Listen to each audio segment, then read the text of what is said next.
get back into because this kind of stuff with the medium, I love it. Right? It's fun. And the other thing is, it's like now I have an excuse to like reach out to you guys and be like, come play games with me. So it's good. And I've been wanting Lauren to run a game, and especially Vampire. So enough of this bullshit. Lauren, why don't you take it over and talk about the game and what's going to happen and all that? First of all, do either of you two do you have any experience with the world of darkness at all? Can you bring them up on screen so I can see them instead of asking? What? Probably not. What is the world of darkness? Is that a game? It's kind of like a world. Like, It's a genre. have you, Aaron? Have you ever played role playing games before at all? Oh, yeah. Yeah. No, I mean, way back when David and I used to play, Dungeons and Dragons and shit like that. Cool, right on. So, Is this like Vampire the Masquerade? Is that what I thought yeah, there was some this is reference? Vampire the Masquerade, but Vampire the Masquerade is a kind of a slice of the world of darkness. So, Got it. I played the card game when it first came oh, out. have you played the card game?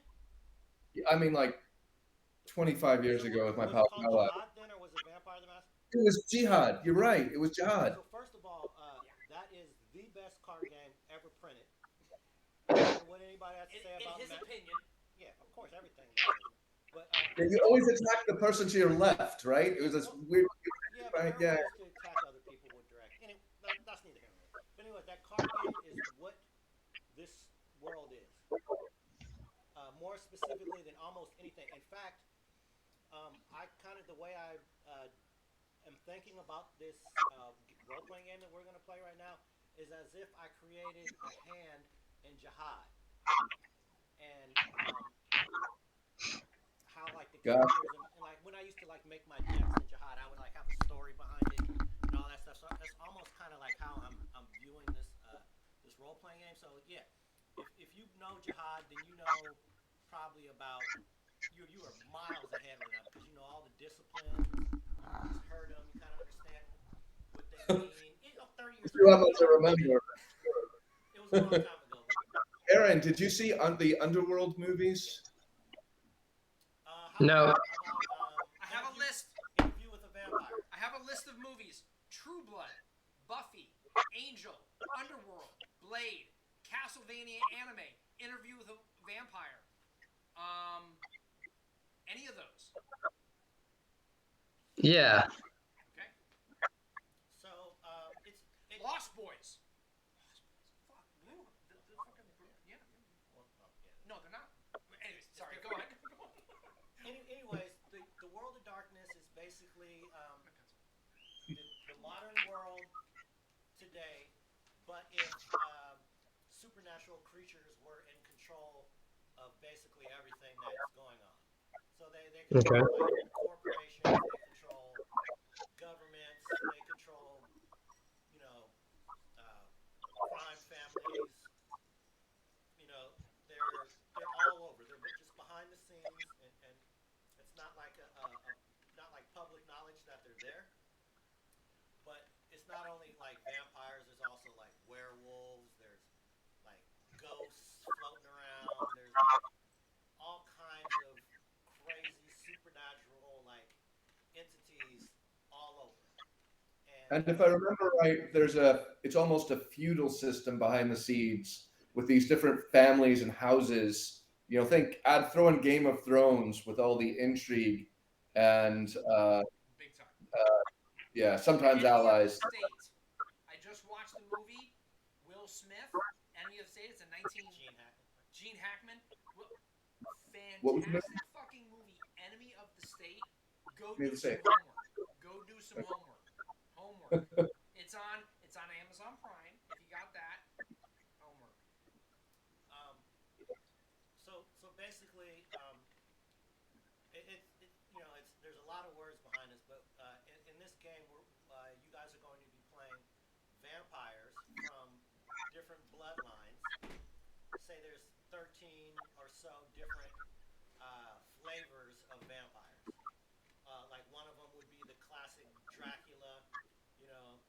deeply into my eyes. Or there's another one that's like, if you ever heard the term Nosferatu, like the ugly vampires that look like fucking rats or whatever. One of the Oh, I got first another one.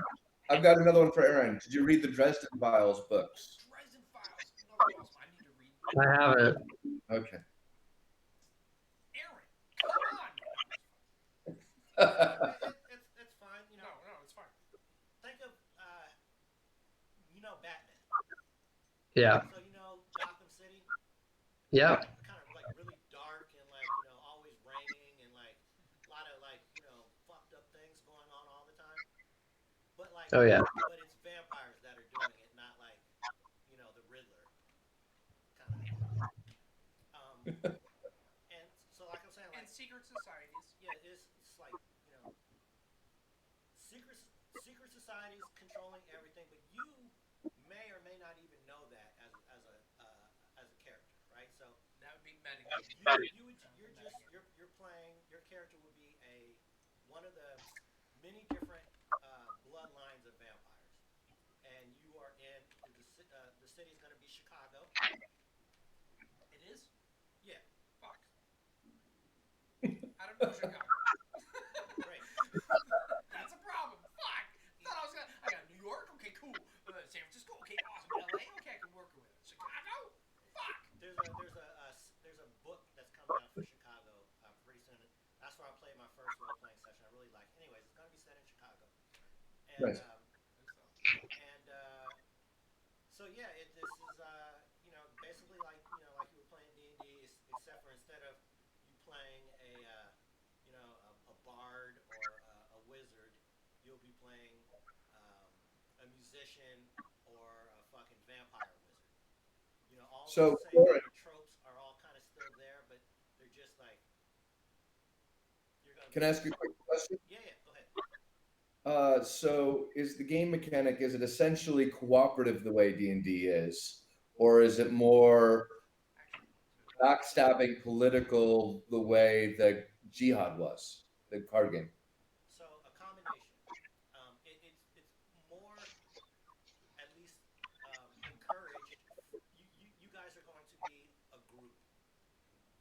You all have your own motivations, and you all come from different families, so you'll all have different.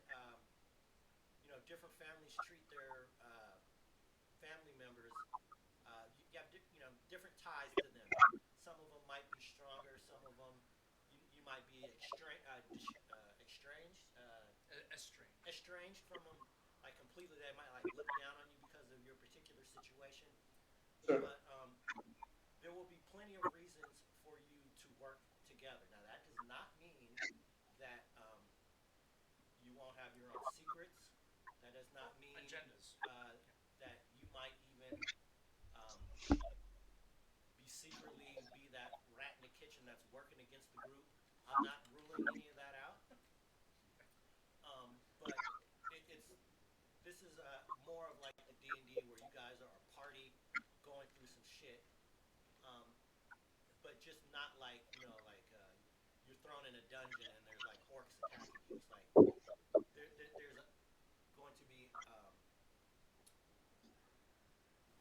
really hardcore reasons for you needing to like have some people, some other like-minded individuals working with you.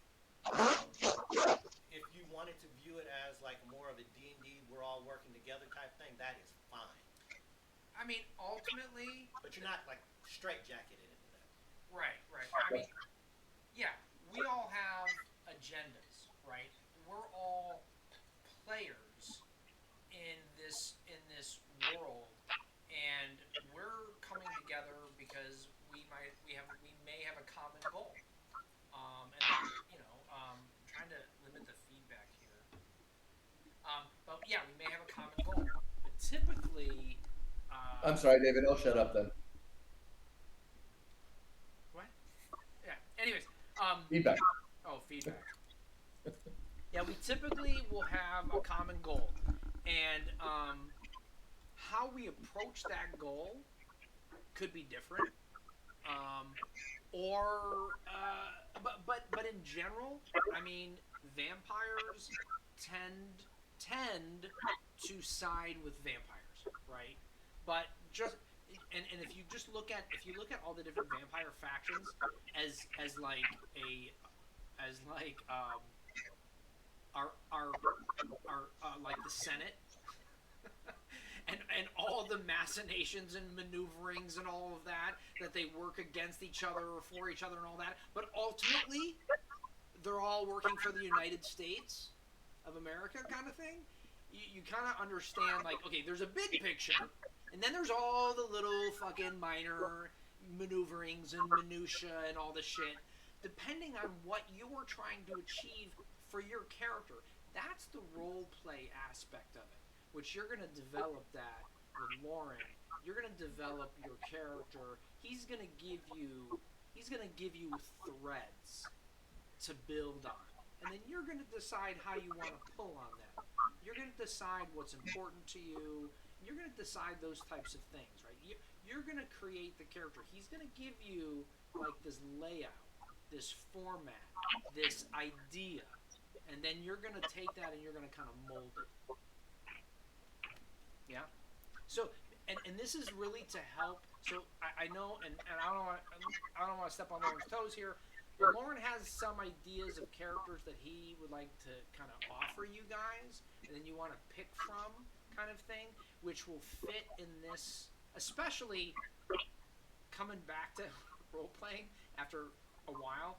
I would definitely suggest to follow what the suggestions. I mean, we've gone over my character, and we've gone back and forth, and and made like changes and then changed them differently and all that based on what he wants to see, what he thinks is going to like work and fill things out. So yeah. So I've kind of developed some characters. What are they normally called? Like when you come to a session and the characters are already Pre-generated? yeah, no, but there's like a term for it. They're like anyway, I don't know the name of it. It's escaping me right now. But basically, like if you were to go to like a gaming convention, right? And you're just like fresh off the street, and they have like a role playing game going on, right? You would like come into this place and they'd be like, here's all these characters you could pick from. You'd be like, oh, okay, I'm gonna play the this. cleric. You know, and all cleric's always the last one picked. all the stats would be like there for you. You wouldn't have like a lot of options to like change them and stuff like that. And that's kind of more closer to what we're going to be doing now, as opposed to maybe how we did it, 30 years ago. Oh, hello. Hello. Nice to meet you. We're the nerdy friends online. Yeah. How's it going? How's your game going so far? We're just really talking about how it could potentially be at the moment. We haven't started really playing yet. It's going great. But yeah, pretty good so far. Yeah. All right. Not a lot of technical difficulties, We're storming the castle. Uh-huh. Yeah. Thank you. Yep. All right. I shall leave you to it. All right. Thank you. Put a pin in that and remember you said that. Yep. So, so I got a couple characters, and I would love to like offer them to you to kind of pick through them. And there's not like 12 of them. There's like 4. And hopefully one of them kind of speaks to you, and then ultimately, if you do hopefully choose one of them, and then like we would, the next step would be like just to make sure you understand all the different parts, and some of the parts are like a little flexible, like maybe and you don't want to use a gun, maybe you want to use a sword. Like we could like switch some points around, and or maybe instead of being good with money, you could be good with politics or something like that. Like there's just some wiggle room. Like we could move some of the points around that wouldn't be like to kind of fit how you kind of would like the character to be a little bit more. So they're not like totally rigidly like no, but a lot of the decisions have been made, and I would love to like kind of explain to you why I see them as being because I've spent like a number of hours thinking about like how these characters might go, and I've already like thought of some scenarios, and some options or contingencies based upon like the characters that are there.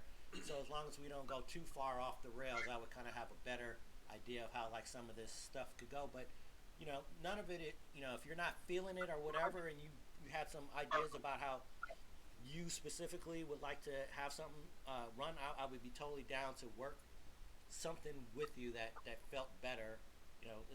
We just have to put the time in, basically. And I've already put a lot of time in already, but I'd be willing to. I got plenty of time to like talk with you individually about any of this stuff. So.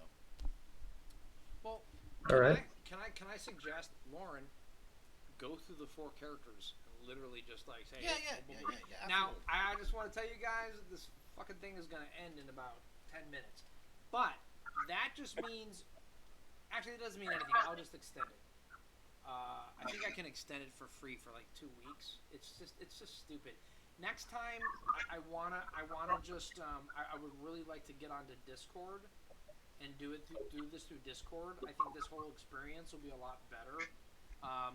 Laura and I are both part of like guilds that that already have like purchased servers, so we can get on Discord and we can do all this like without having to worry about it. And also the sound quality tends to be better.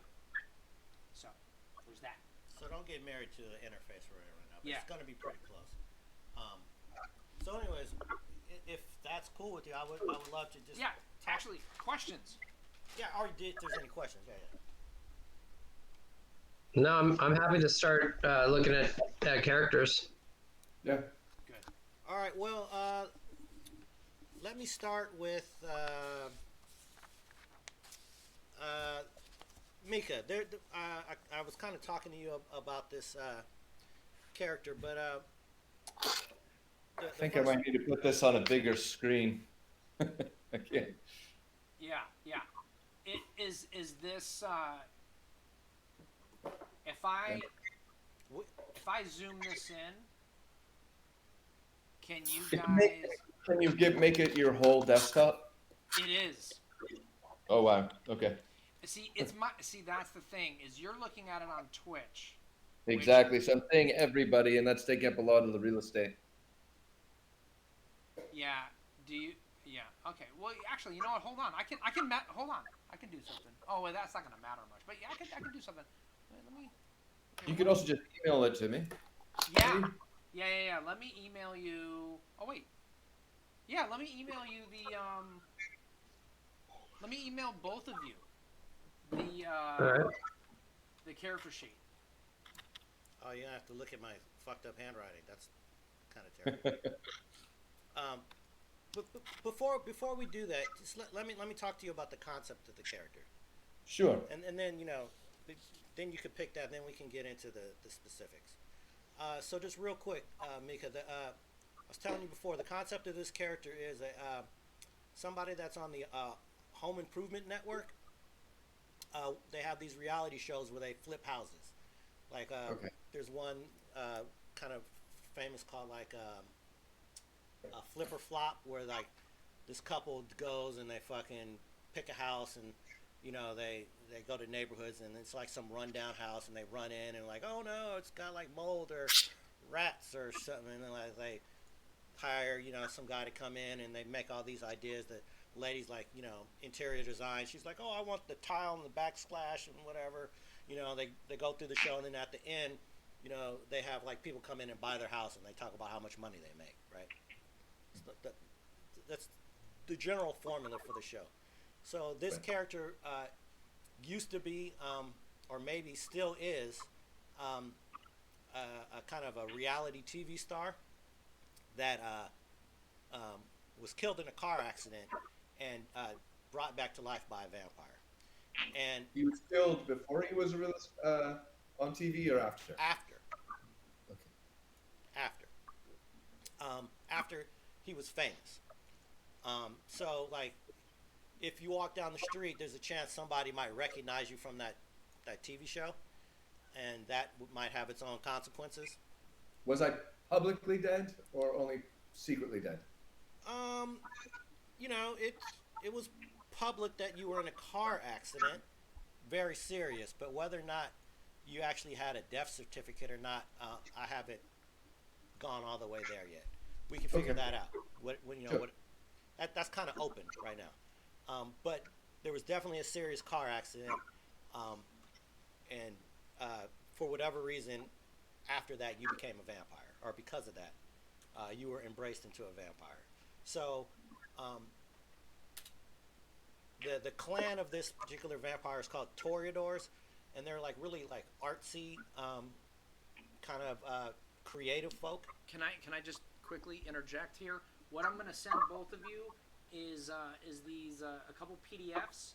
It's gonna talk. It gives you like a paragraph blurb of every clan and what they're good at. So this particular clan, the Toreador, they're uh, they're basically like really like artsy folk. They're good. I'm not going to go into like what their vampire powers are, but they're basically like if you saw like Anne Rice's interview with a vampire, they'd be like the ones that are like dressed real nice and like, you know, maybe like they gather around like in an art gallery or something like that, like sipping wine, which is really blood, and like that kind of super high They're society. kind of new money posh, but old in an old world way. Exactly. J- just like that, right? They really value things that are beautiful, beautiful people, beautiful uh, things, beautiful songs, and they can kind of tend to like get like super focused on it, maybe too much so, to their detriment. So, in a nutshell, that's the character, and there's some particular things about this particular character right now, just looking like the main thing behind it is that he's basically a general contractor. Like in the show, he was the person that like would talk about like, oh man, that putting a new roof on this thing was gonna cost like $20,000. I don't know if I want to do that. Maybe we'll put the shingles on it instead of the fucking whatever. You know what I mean? Yeah, sure. So I mean, like, I'm not a I general totally contractor. watched that show, by the way. Say that again. I said I totally have watched that show a Yeah, million times, yeah, by the yeah. way. So the name of the show that this guy was on is gonna be called uh, Diamond Diamond in the Rough, right? So this guy's kind of niche where is he would go into like either like some kind of like house that's like kind of in a rural house, and like that's like covered in shrubs and shit like that, and like it's been water's been coming, he'll come in and buy it and like fucking totally like pimp that house into like a McMansion, or either that or he would go into like the hood, like he'd buy it like some fucking crack house, and like just By take the some. way, I've done this twice in real life, Okay, so the and less of I've it of I've it flipped two houses so specifically that were run down, horrible shape, in a neighborhood nobody thought was going to be worth anything. Held on to it just long enough for it to become the it neighborhood. Sold it, moved to the next one. So sweet. yeah, I got it. So that, right, but in the world of vampires, so like things are like way more complicated. So Yeah, like draw upon blood. any or all of that, and like please don't allow me to dumb down the idea, because like I just watch TV shows and shit. I'm not a general contractor, so Sure. so feel free to like dig into it as much as you can, and like come up with your own fucking ideas of some shit that happened in the real world, and bring it in, like all that shit. You But the got it. idea for the show I had is diamonds in the rough. So Good title. well, thank you. Yeah, I kind of know some things. That has been sent to you guys. So in a Okay. nutshell, that's this one character that his major kind of attribute that he's kind of known for is that he's got a good smile. He's really likable, and he has a really good smile. So that's kind of like what the producers on the TV show. Like he's like okay general contractor, maybe like not like the total best, but he's got a really good smile. Okay, so that's like people would see him and be like, "Oh, you're the guy with that smile." Like, "Oh, can you smile for me? Take a picture." Like, like that kind of shit. But only the people who will watch that network would know it. So like, you're not like walking down the street and like, "Oh, it's Will Smith." Like, you're not that famous. It's, Yeah. it's like, aren't you that guy from that show? oh, yep, there's that smile. Yeah, yeah, I seen it. You know what I mean? So Can I cycle back real quick to the house? yeah, yeah. Am I correct that it's kind of OCD about it's almost an OCD thing about beauty? Like Yes. Yeah, it completely like OCD, but like turn that shit up to crave 12. almost addiction too. Well, he's got a minor addiction too. He's addicted to something, physical substance, but yes, they are also addictive personalities. Yeah, yeah.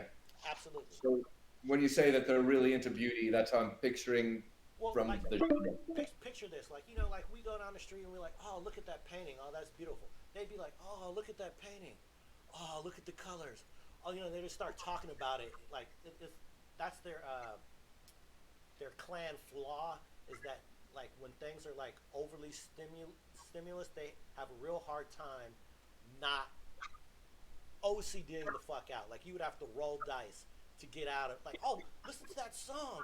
Oh man, do you hear those? Oh, like it's so beautiful. Do you hear the way the drums are mixing with the fucking guitar? Like, oh my god, I haven't heard. They can really get into that thing. So like that's an issue for them. Clan got it. Toreador, like if hopefully I don't exactly know what Dave sent you, but I'm sure if you I'll show you. It's a blank character sheet and a quick start PDF. so somewhere in that quick start PDF where they talk about the Clan Toreador, I don't know what page it is. He's scrolling down it right now. I haven't read this particular, but I have all this knowledge. Like I've been, by the way, just for you guys' personal reference, I've been consuming and obsessing over this world for about 20 years. So Wow.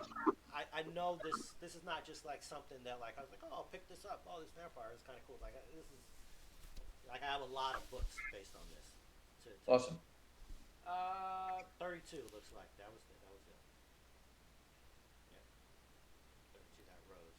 That was Clan Toreador. No, but that's a particular character. That's not what I meant to. I didn't. I don't think I meant to send this. Okay. This isn't. This is okay. So this appears. All right. So let me find what I meant to send you. This quick All right. start. This quick start guide is for a. It's for a particular adventure, so you can ignore it. Page 32 of that, by the way, is a Toreador. So there's some certain things that are going to be similar. I'll find what I had. Maybe it was just a link. But any other questions before I move on to any of the other questions? I don't want to consume all the time on one character. No, that answered Now, my question.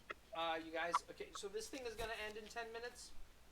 What I'm simply going to do is I'm going to create another one, and I'm going to send you the link, and we're just going to join into another new one. Sorry about that. I know it's bullshit, but I don't want to give my credit card to them and all that shit.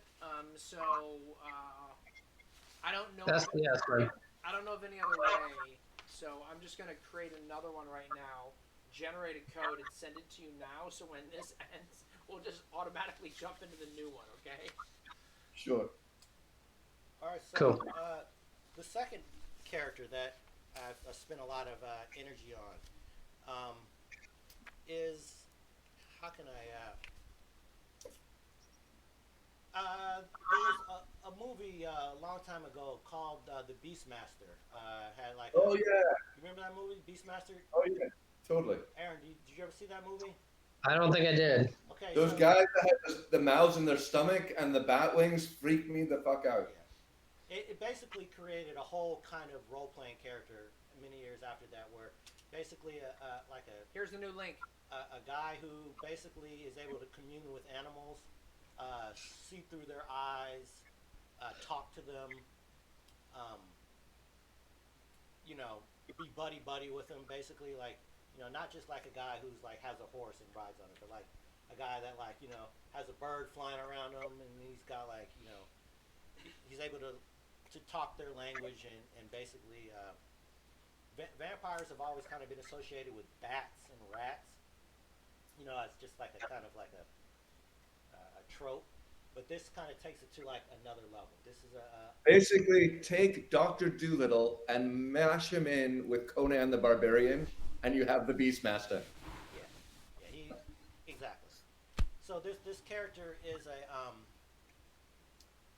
the name of the clan that he's a part of. His bloodline is called the Gangrel, and they're basically really in tune with uh, the animal world, and they've been responsible for like a lot of people believing that like vampires can turn into bats and that type of stuff.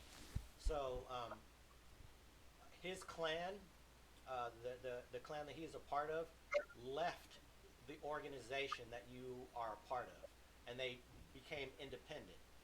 And this particular character, instead of following his clan out there to independent society, he was going to stay with the society, and that causes a number of problems. He no longer has the kind of backing of his family anymore. But because he's now his family left the organization. The name of the organization is called the Camarilla. That's like the Kindred Society.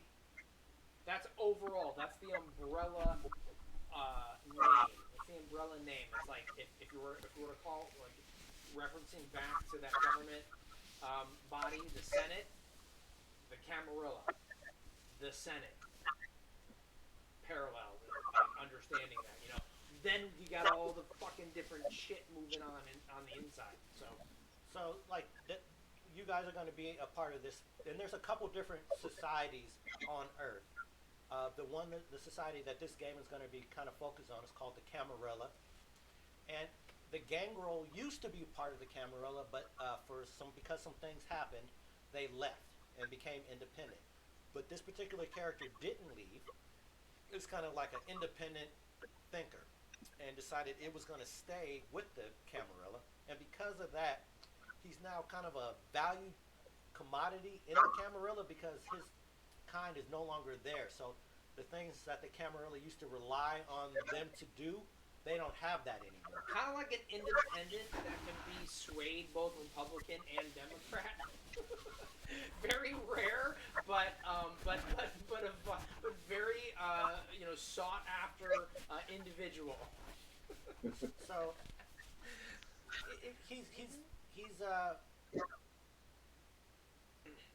he's kind of like on an island, but at the same time, he's not without his own resources.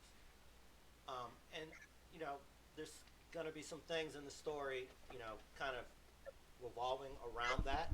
But the main thing to just kind of understand about I have my own drink. The main thing to understand about the character is that he's very strong-minded, and it's really hard to like manipulate him. So it's kind of like at least he believes he's making his own decisions. He's carving his own path out, and at this particular time, he decided that this was the right thing to do. It was a hard choice, because it sucks being, not having your kind of being a lone wolf, so to speak. But Unintended. it builds. There's some good things about it too. The main things about him is that he's really stubborn, and he's kind of not so specialized in any one particular skill, but he's good at a couple things, and one of them is that he's really good with animals, and he's kind of in this day and age of vampires, something has gone really, really wrong. Vampires have kind of lost control of society, and humans and human governments have basically started to catch on to the fact that vampires were there, and they're like going on a genocide against vampires. And because of that, technological devices like phones and computers are really dangerous to use. So this character, Enemy of the state. Watch it.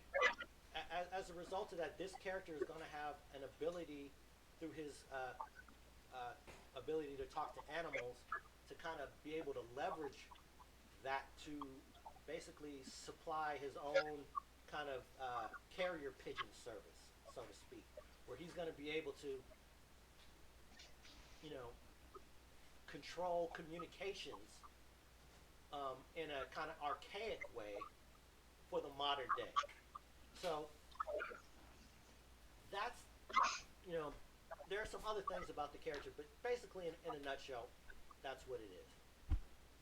I have another character um, who you can think of as. Okay, so any questions about that particular character before I move on, Eric?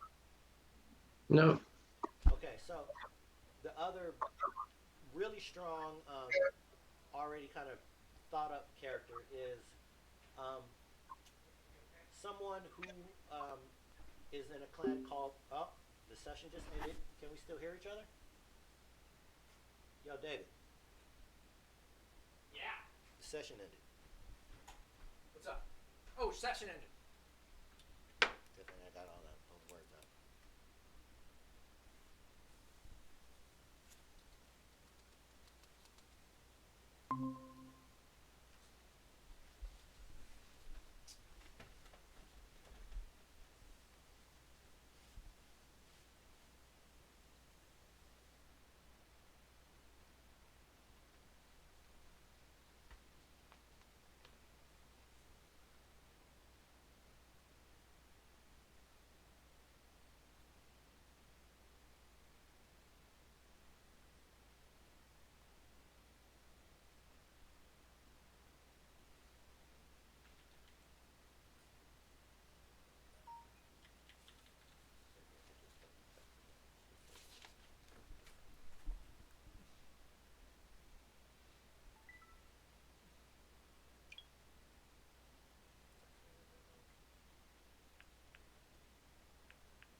Just sent an email.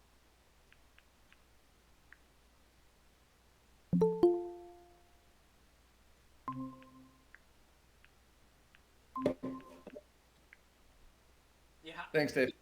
Yeah. I know. Stupid as shit. I apologize. It's actually a good time to break right when I was done with that character. I hope Aaron got that. Did you get the email or did you get the? I got the email. Okay. You put a lot of thought into this. Well, yeah, I've been working on it. Yay! Yes, good stuff. We're doing it. We're making it happen. Okay, good. Sorry. That's all right. As he was saying. So that break happened at a good time because I was gonna start a new character.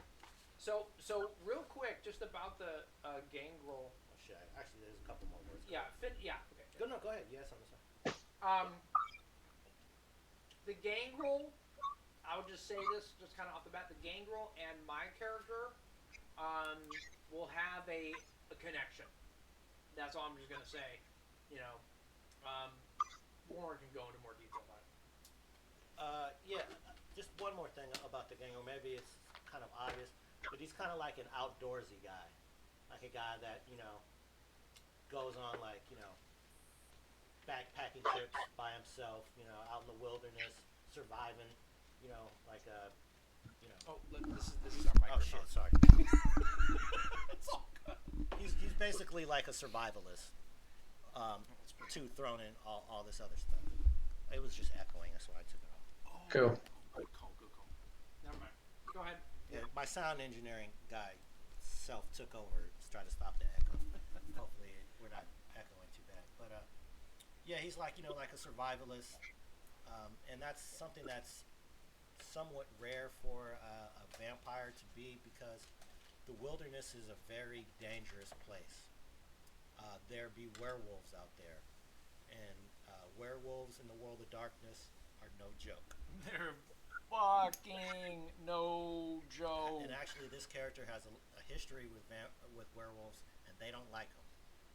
Yeah, no. I mean, like werewolves are always badass. Vampires are badass, but in particular, werewolves in this game are just like vampires definitely take like There are very few vampires that want to tangle it up with a werewolf. yeah, basically yeah. Werewolves are gonna be very scary. Very very scary to a vampire, in particular. This particular uh, vampire has his own claws though, and being having a bestial nature, he's not without ways of fighting back. Not something that most vampires have. So he's got his he's got his upsides too. But yeah, that's basically it about him. Hmm. Um, Moving on to the next character. Um, do you know what the concept of a blue blood is? Yes. No. Okay, so think of old Old money. old money, blue blood, like the founders of the United States, like the big four, like things like that. Like Like a mason, secret society, like Okay. I'm, somebody. I'm definitely familiar with the Masons. Yeah. Okay, or the stonecutters from The Simpsons. Or descendant of royalty. I Yeah, mean, royalty. basically, if you're a Rothschild, you're probably a blue blood. yeah, Obviously, if you're royal or noble, it means that you can trace your lineage back, and you've always had land, and you've always had money, and you've always been in charge. Those are the blue bloods. yeah. So this particular character, speaking just on that thing you just said right here, this particular character has this special. It's an advantage. He's able to recite his lineage back almost to the first vampire, and that being able to do that gives him a lot of status. Think of him as uh, the A Team. Do you remember that TV show from Hannibal? Oh yeah. Who the fuck are you talking to? Everybody. I'm really curious where this is going. All right. So Hannibal, the guy I love it when a plan comes I together. love it when a plan. Yeah, of course. He's kind of like the leader, but like Yeah. Hannibal was like a really likable. Think of like a really mean asshole, Hannibal. Like somebody who has good ideas, but just not really that likable for whatever. Doesn't smile, not really in a good mood. Comes from a family where he's his vampire family, not his real life family, but his lineage in the vampire society is like, at least on paper. Um, there's some other things about the character that I would go into with whoever chose to play it about whether or not all this is on the up and up. But at least out front, he comes from that clan of vampires who's known for leading all the other clans of vampires in the direction that's the way to go. They're the ones that kind of created the society of the Camarilla, and they lead it, and they don't really have any apologies about doing it. They know the other clans are always trying to come and knock them off their spot, but they consider themselves the leadership. Mm. And not that there aren't other leaders from other clans, but in this society, like in every city, or most of the cities, have something called the prince of the city, and that's like the most. Think of it as the governor, or the mayor or whatever. But in the vampire society, the prince is the one who controls everything that's going on there, and most princes in most cities are Ventrue from this particular clan. They're really good at leading, um, and that's just their thing. So this particular vampire came from maybe he was an American expat living in England, but when this whole vampire society thing got outed to the humans, um, basically the humans went and cleaned out every vampire in London. It was a huge vampire killing apocalypse. But yeah, And call it though. Call it. I mean, tell them what it was Purge. called. what was it called? Well, I mean, okay, never mind. Yeah. Like how it happened, like ShrekNet. Well, all that shit. some things when Okay, okay. I told them. Oh, okay. Humans found out that vampires were a real thing, and government societies decided to put together some government organizations, the NSA or whatever, to go and hunt vampires. Different countries all got together. The Vatican, the U.S. government, the Russian government, the Chinese government, England. all these big countries went together and started sharing information, found out who was who, and then started kicking in doors, throwing in flashbang grenades, and staking people out. And London was a big to do, and they went out and they cleaned out everybody. Yeah. This character was living in London at the time and saw it all happen firsthand. And he was just starting to get into his thing and escaped. We could talk about how he escaped later if you just choose to pick this guy, but he escaped and made it back to the United States, like with his tail on fire. So he is coming fresh to a city that is not his city, where maybe everybody died that everybody thinks died, but he didn't die.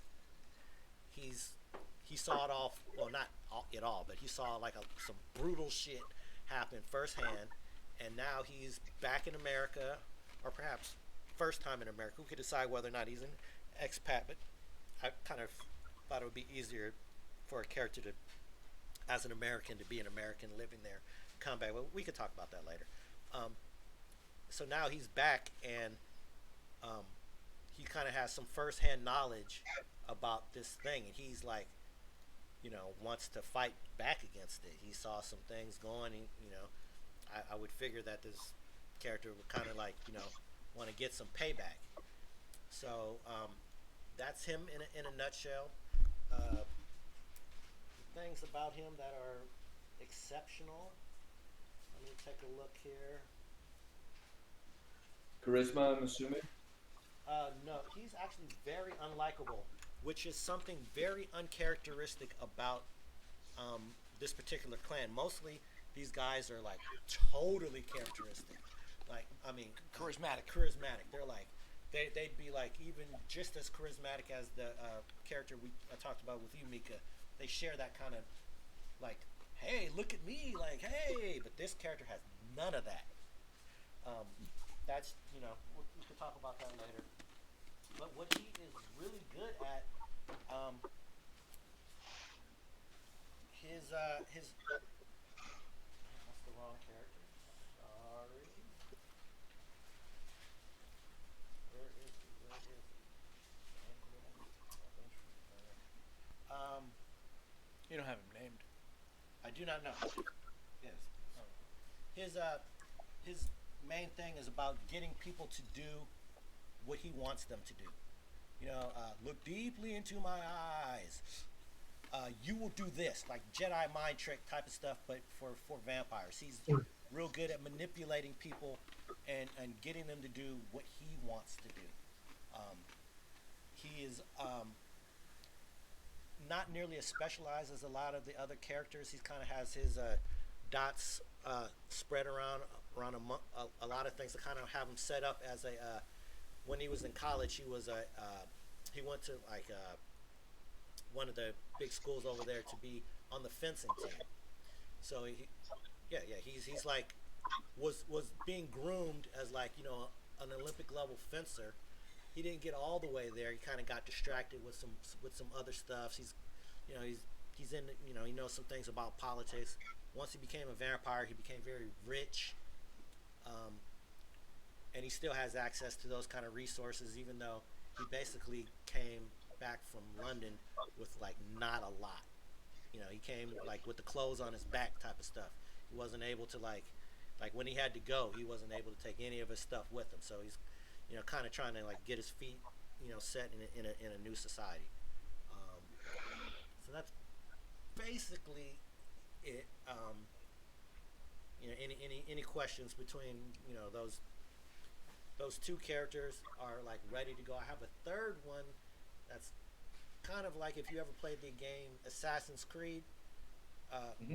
If you've ever like that kind of like Middle Eastern like Assassin's Creed, they're like a bloodline of like Templars, but Templar assassins. But instead of just take the Templar out and put in some kind of like Muslim or Middle Eastern kind of heritage assassin that is really good with. Assassin is a Middle Eastern word. It comes from the word hashish because they had, uh, God, early millennia, first millennia, there was a secret sect of assassins. They would be brought to this garden, given all these delights, gotten really high on hashish. They'd think that they had reached heaven, then they'd be taken out again and say, "Hey, if Told about you told about have, Nirvana, yeah, exactly, and promised live this women life, and and you'll end up back here." But they get their name. The word assassin comes from hashish, actually, yeah, or hashashins. hash hashings. Yeah. The name of the clan is actually Assamite, or it used to be called Assamite. And it's probably tied into all that stuff you're talking about right now. Um, and I haven't done as much kind of development with that, but that'd be kind of like a third option. But basically, Aaron, I would love for you to pick from one of those first two that I talked about, like the lone wolf or the concept I had. I like that one that you were talking about the the guy that can kind of connect with animals Okay, and is like an outdoorsman guy. I think he was the second guy. perfect. So Beastmaster. yeah, that character is going to have a good connection with David's character. So that's kind of a good thing to you guys will be you will know each other beforehand and are kind of not like necessarily friends but Business. associates for sure. Business partners almost. You will know of each other, so that's something that you'll be able to play on. Okay. And I would in my mind that's the character that I was hoping that you were going to pick when David and I kind of spoke about like who could possibly be. So I'm glad that you chose that one. Do you have any questions about it? Before we move on, any. No. Cool. Okay.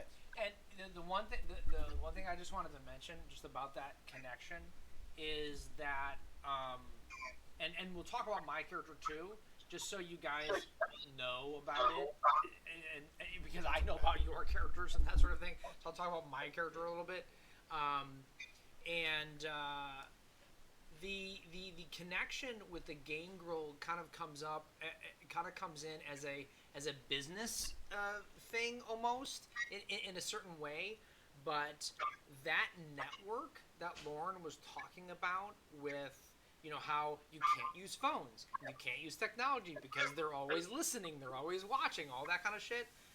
That was actually my character's idea, quote unquote, but doesn't have the skill set to pull it off. And that's how we got connected. Is that I approached you and was like, hey. And the reason why I approached you and said, hey,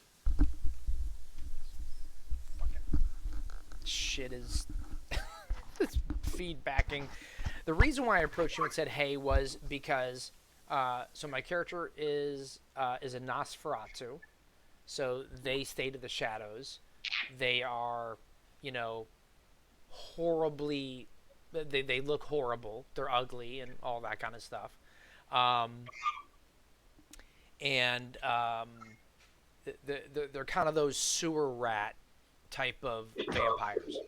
Okay, and this is the feedback is shitty, man. Yeah, As hell. the farther it is away from the Yeah, speakers. this shit's bad. Anyways, so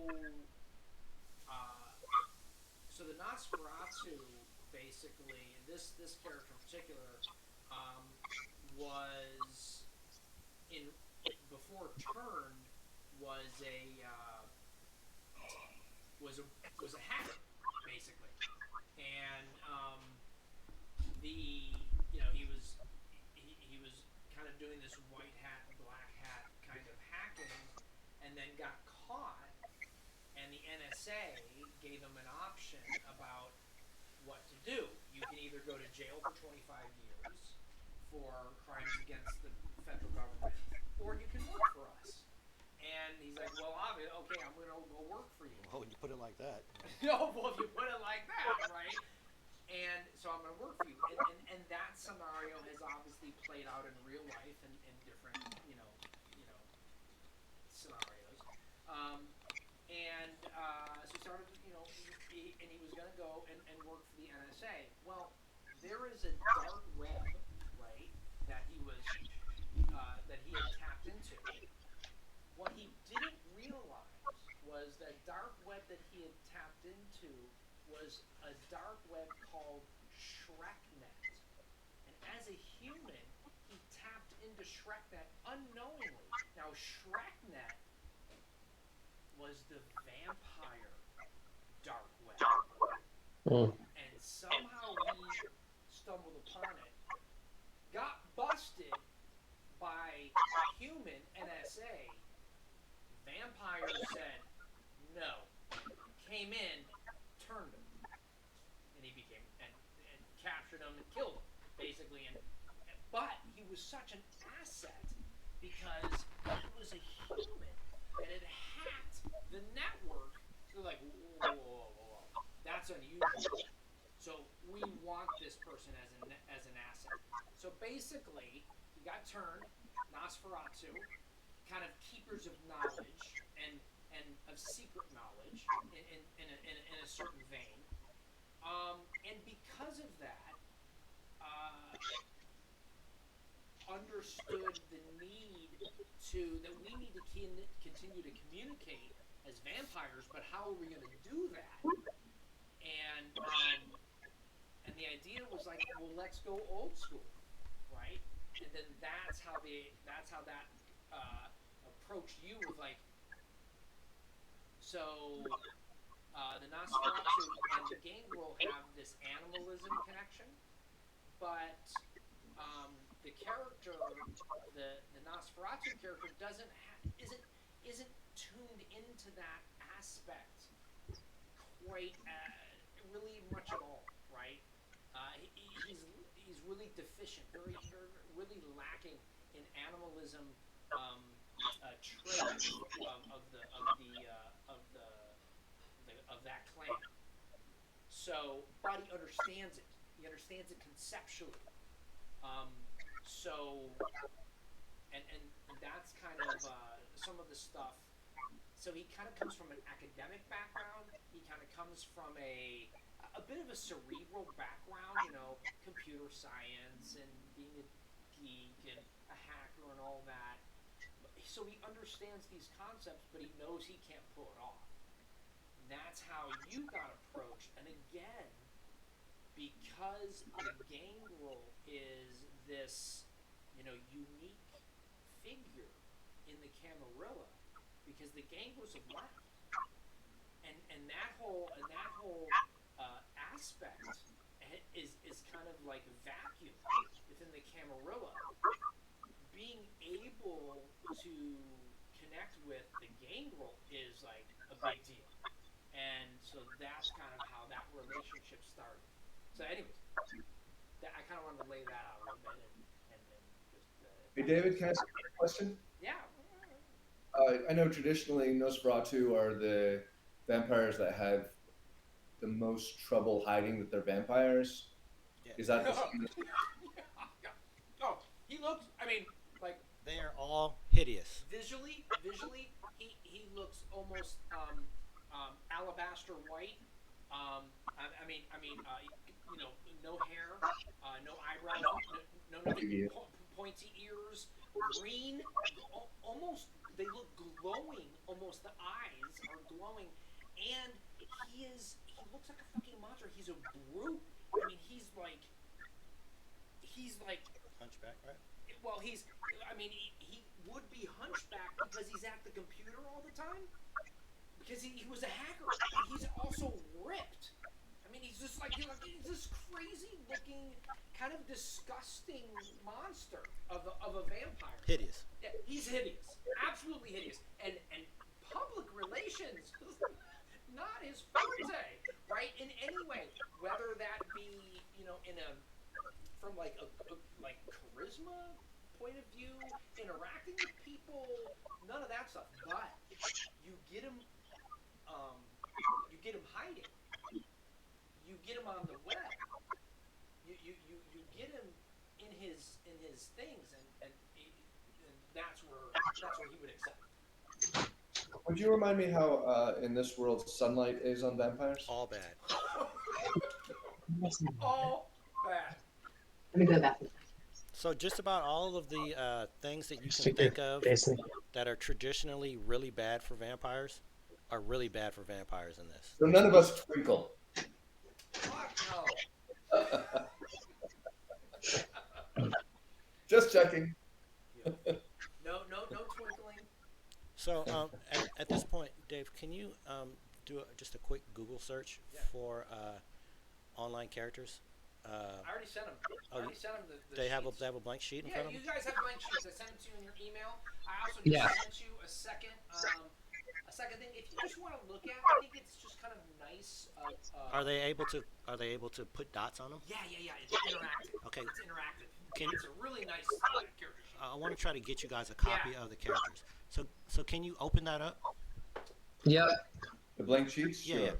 Let me know who. I'm gonna mimic it on my screen where you guys are looking, just so when Lauren speaks to it, you'll know what the hell he's talking about. So let me go ahead and also pull it up. You can actually make the dots so they can know where to put them too. Yep, exactly. That's what I'm gonna do. So let me know who of you wants to go first and who has the character open. Aaron, why don't you go first? All right. So yeah, I have one open. Sweet. I'm opening the character sheet now. Just give me a hot second. I'm gonna share it on my screen, and then that's kind of what you're gonna look at. So, sorry. You can go ahead and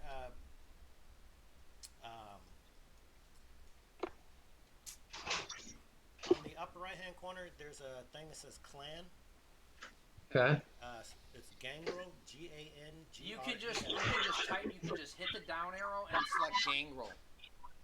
Gotcha. Let me run something real quick. Okay. The one below it, Generation Yep. 12. Okay. Predator type, which is in the middle, in the bottom. Yeah, right. Yep. Farmer. Okay. Farmer's not on here. Oh wait. Scroll down. It should be. Oh, That's right. I'm blind. By the way, what that means is that you feed on animals. Okay. Oh wow. I'm going to talk to you about what all this means, but just as we're going over it, that predator style means that you prefer to feed on animals and you haven't been killing humans. And we can talk about what that means later. Anyways, so the other things, the name, concept, chronicle, desires, ambitions, all that stuff, sire, we'll deal with that later. Okay. So on to the physical characteristics. Oops. There's 2 dots in strength. Okay. There are 2 dots in dexterity All right. and 3 dots in stamina. Now, will you just say, like, I mean, for the most part, like, these are Lauren's. This is his. They're not set in stone. Yeah, they're not set in stone. This is what he advises. But if you feel strongly and you want to change it up, then you should feel free to do that.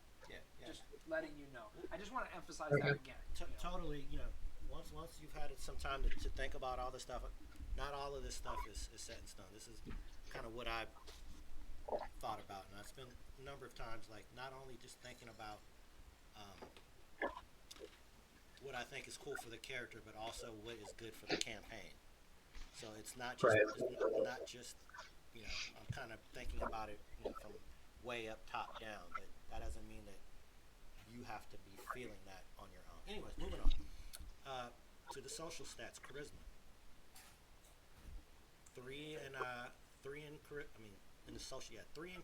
charisma, Okay. 1 in manipulation, All right. 3 in composure. Can we just Right. briefly talk? I know this is all kind of obvious, but let's just one-liner these things. Charisma. Actually, I can. Well, no, I can tell you what they are. Starting with the physical characteristics, how about we go back? Strength. How strong you are. You're strong as an average person. You're not like Average human. average human stats are 2. Okay. So if you have 2 in something, that's like average human. Okay. Dexterity is how nimble you are, your balance, and all that stuff. stamina of 3 dots means that you're pretty damn physically fit. You can go on, you can hike for a long time without getting tired, basically. Mm. 3 dots in charisma means you're pretty damn likable. You know, people like you. One Yeah. dot in manipulation is you're not very good at getting people to do what you want them to do. Okay.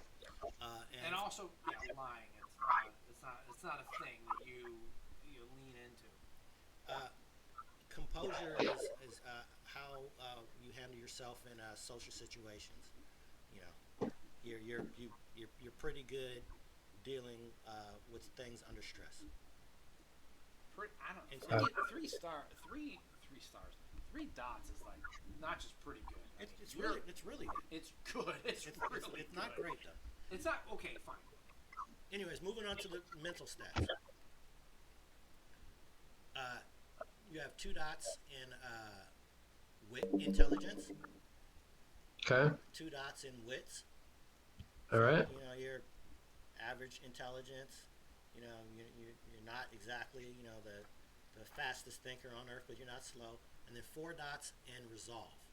Now let's All right. read what 4 dots in resolve means, because this I would like to read at least what the 4 dot one actually means, because this kind of this really defines your character on a at a high level, right? You're looking for pages. I can't find the fucking page. I have a bookmark. So You have a bookmarked? Okay. so it's right. Core traits are on 155. 155? Okay. So I'm just going to read this real quick, if you don't mind. All the different stats have basically that kind of like a sentence that describes it. So Yeah. So resolve. Obviously, resolve provides focus, determination, measures concentration, and mental fortitude. Resolve powers all night watches and blocks out distractions. Your composure, resolve equals your willpower. So at a 4, you can brute force your way to a deduction past any obstacles.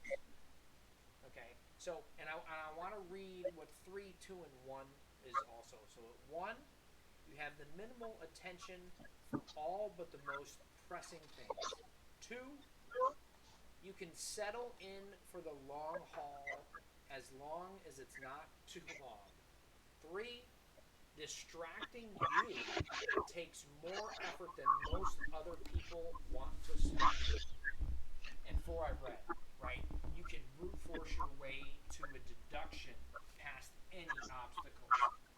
And just for your just for context, a 5, you can think in a gunfight or watch the door in a blood orgy and then clean up every shell casing or spilled droplet. So just so you understand the breadth of what resolve means and the feel of it. Okay.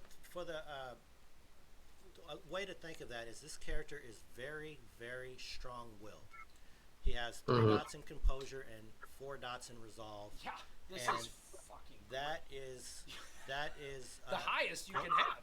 That is the highest you can have, and as a starting character, and that is what he is really good at, is just having a really strong willpower, getting things done that he wants, and That's awesome. That's all I gotta say. That's fucking awesome. so that has its own benefits. Yeah, it does. It's really you'll see in the game you use willpower to push your advantage and to force your your agenda, and it's really fucking good. That's all I gotta say. It's really awesome. Yeah. Cool. Yeah. It's really cool. Yeah. The character sheet right here? Oh no, this is the blank one. Alright. Yeah, awesome. I even if you want to look at changing things around, I would highly suggest you keep composure and resolve the way you do. There are reasons why I built the character like I said, none of this stuff is set in stone. We'll talk about it later. Especially being one of these kind of like independents, it's really important for you or for this character to be like, I am an island and I'm a fucking mountain. You know, it's like it's gonna take a lot of effort to fucking get me to move, right? Type of thing. So And people are definitely always trying to manipulate you. Like, yeah, that's what this world is all about. Is people Hmm. getting you to do what they want. So being able to resist that is not insignificant. So moving on to the skills. You with me? Yeah. 2 dots in athletics. Okay. 3 dots in brawl. Brawl is how well you handle yourself in a fist fight Okay. without weapons. 1 dot in drive. Okay. 1 dot in firearms. One dot in melee. wow, fucking a, 2 dots in stealth. dude, this is our combat. 3 3 dots in I am not. 3 dots in survival. Oh yeah, right. Okay. Up top on the middle column, 3 dots in animal kin. Okay. 1 dot in etiquette. Really? 2 dots in insight. Wow, cool, very nice. 1 dot in intimidation. Insight is kind of like reading people. We can go through. Oh yeah, If you yeah. have any of these questions, we can go through. 1 dot in persuasion. Okay. 1 dot in subterfuge. Wait, what? The fuck? How many dots did this motherfucker have? Two dots in third next column. 2 dots in awareness. God damn. Yeah. 2 dots in medicine. And 1 dot in politics. Okay, so all I gotta say is so you got. I'm going to talk about that right now. This motherfucker's got like twice as many dots in skills. No, I'm happy about I'm it. going to explain it. I'm happy. It's not I'm just me coming out. This guy is awesome. So there are different ways to build characters. Apparently. One of them is called specialized, which means that you would have 4 dots in one ability and then a whole lot less other dots. This guy is what's called balanced. Right. Which means he has more skills, but Okay. nothing super specialized. Then there's a third one that's a jack of all trades, which has a lot of dots, but like very few. He's not very good at any particular thing. So you can think about these different characters as they're being made. This guy is what's called balanced. This shit is awesome, dude. I wanna. I know I'm all good. I'm just saying. I'm Moving, like, damn. moving down to disciplines. That is strong. Holy shit. Are you with me? Yeah. So is there a drop down for animalism? Uh-huh. So Oh, the very first one is animalism. Okay. He's got 2 dots in that. Hold on, let me get that dropped. Oh, there it is. Okay, animalism. All right, and then 2 dots. Gotcha. 2 dots up there. Yep. Oh, I don't even have a second power up here. Wait, there it is. Why didn't those guys show up until I clicked that? That was annoying. Can you click on that first one? Do it actually have the powers already there? No, it does not. Okay, we'll come back to what the actual powers are later. The Okay. next discipline is called fortitude. Okay. He's got 2 dots in that. All right. Wow. The third one is protean. Protean. Hold on one second. Got 2 dots in that. Damn. Okay, hold on. Sorry. There it is. Protean. What is protean? Protean is the ability to change your body into something else. Like change Okay. yourself into a bat, for example. Grow claws. It's The very vampire power of controlling your body. It's very Yeah. The physical makeup of your body. Proteus was the old man of the sea in Greek mythology. Say that again, Mika. Proteus was the old man of the sea, Titan, Greek Titan. Sure. Hmm. Nice. Just for the record, you have 8 dots in health. Okay. Really?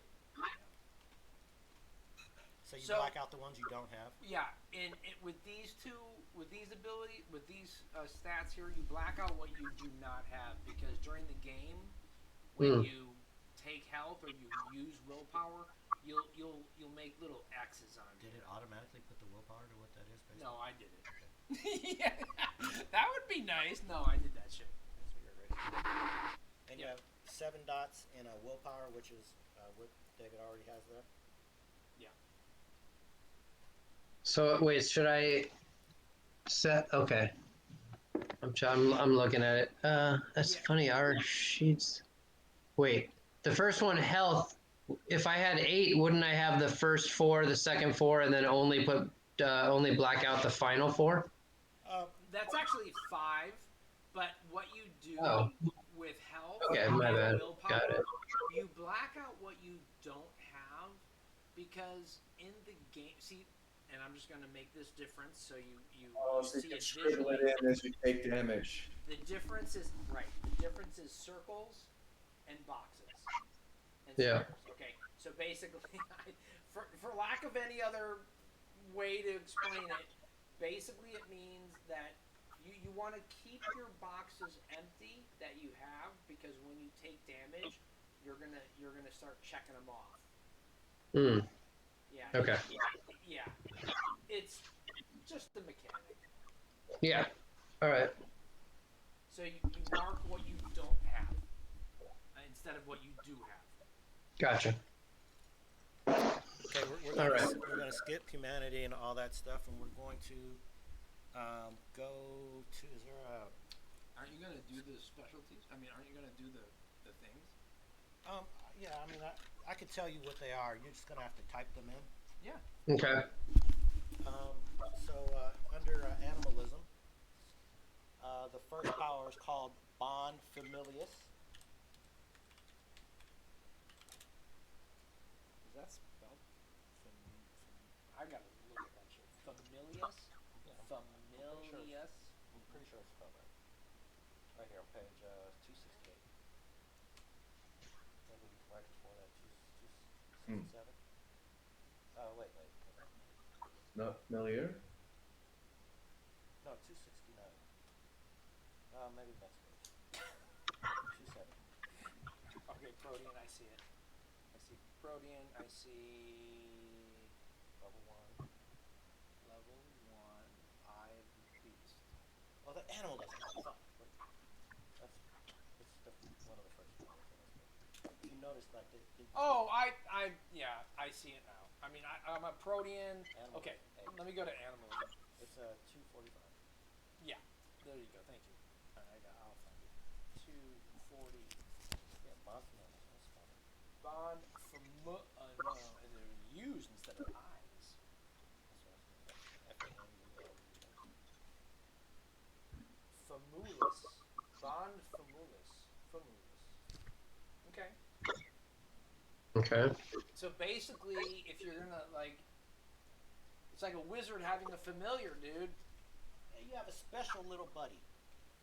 We'll talk about what that is. I was kind of thinking it would be like a falcon. Okay. You're a falconer. Oh my god, that's fucking badass. That's cool. Especially with a falcon. Could you imagine like a falcon herding ravens? Yeah. Oh shit, that's gonna be okay. The next one, the next power is Feral Whispers. Right here. No. Under animalism, he's got two. Oh. He's got 2 powers. Sorry. You say herding ravens? I did say herding a murder of ravens. So I know someone that's a falconer, and whenever she doesn't have her falcon, the crows attack her because she knows she hangs out with a falcon, and they fucking hate her. Wow. Are you fucking shitting me? That is badass. I am so good. I am so glad I know that. That is badass, dude. Ravens. Hater. The Hey, fucking listen. Ravens. oh, of course. I know ravens are all around my house. I mean, I see them all the time. But what's so crazy? Okay, well, we'll get into all the details and shit because I'm getting all excited. All right, cool. And by the way, I totally encourage this kind of real world knowledge. Okay. Sorry, No, no, I no, have to no, take. Mika. Bring it. What I'm saying is, I don't want you to feel like I want all of that, because Okay. what's in my head is not enough to bring enough life to the characters, and and and people's individual knowledge of this stuff just makes all the more. So, Yeah. you know, So if you have a falcon familiar, the crows are gonna fucking hate you. Just so you But know. that's brilliant because I mean with the game, well, the idea with sending messages by pigeon or actually falcon raven was like, okay, so we're gonna have this raven, you know, what do you call it, like a raven, what do you call a bird sanctuary, a raven sanctuary, whatever the fucking thing is. It's an Aviary. It would be an ornithopy. Is that right? Or an Ornithopy. aviary. It would Aviary? be an aviary when you're actually talking about birds. An ornithopy is just a flying mechanism, I Yeah. believe. But an aviary with Yeah. with with Aaron's got. ravens and corralled by your falcon familiar, like a fucking border collie, fucking um, herds sheep and shit, dude. I fucking love it. That's so badass. But maybe it's not ravens. Maybe it actually is pigeons well, because they're more docile or some shit. we can definitely get into that. Okay, I'm sorry. And I'm taking no. What I'm saying is, these kind of discussions, like, oh, fucking ravens hate falcons, like that, the last thing I want is for somebody at home watching this to be like, oh, that's bullshit, because the fucking ravens hate the falcons. They wouldn't be on the fucking same team. They'd be fucking pissed off. Like, Ravens hate the Falcons? Oh my god, are we talking NFL? Okay, no, I'm sorry, go on. so, anyways, moving on. Moving on, Fortitude. Oh wait, is he the third one? No, he's got two, right? Just two. Okay. The next one is his first fortitude power is called Unswayable Mind. Okay. So 258. Unswayable Mind. And that basically means that it's hard to fucking use mental powers on him, because he's just fucking. That's awesome. Oh my god. That's awesome. I mean, what's the clan that's all mental? Venture. Oh, that's it. Yeah. They tell you what to do. Look, Yeah, domination and shit. Unswayable mind. I mean, I don't think I spelled that correctly. Here, did I? Spelled right. Fucking. Oh, okay. So Aaron, I'm just making copies of all this stuff so that ultimately I can put all this information onto the board that we all play on. So then when we all jump into the game, your character will be there, and then you can go ahead and edit the fuck out of it, whatever, any other way. But I just wanted to kind of capture all this. And it's important for you to have a copy for yourself so you can think about it when we're not playing it. Come up with ideas. Okay. Anyways, moving on. The second power after Unswayable Mind is called Enduring Beasts. This power basically allows you to transfer your. It's actually a combination power of fortitude and animalism, and it allows you to make your pets tougher. That's so fucking cool. What's that? That's just the number for how many points that costs. So bookkeeping. Don't. I'm ignoring it. So moving on to the third one is you're down to protean now. Feetner? Weight of feather. Oh. That's an H. Okay. Cool. Uh, Okay. I want to know what this does. That basically means you can walk over water, that type of shit. Like you can make your body just about weightless. You can, I can be unweighted. yes. Wow. Cool. That could actually come in handy. I could imagine. Oh yeah, dude. Yeah. Hey, bird, why don't you fly me over there? Yeah. No, I don't weigh anything. This bird can carry 2 pounds. When?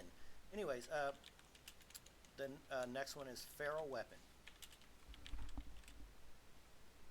Basically, you can turn your hands into claws, and claws are extremely powerful weapon against the supernatural. Huh. Talk I would not briefly about aggravated damage. Okay.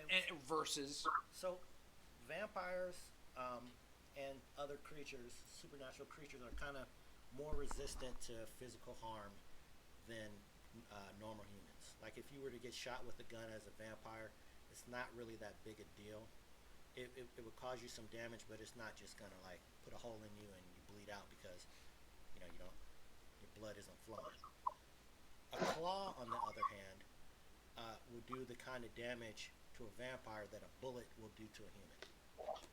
It's a very serious deal. So it just kind of puts you into that category where you're fighting with a claw. It's like, oh shit, this guy's got, all of a sudden you have the advantage over somebody with a, stabbing you with a sword. You're like, oh, well, that kind of sucks for me, but I'm just going to claw your whole face off. Can I add one thing there? Go ahead.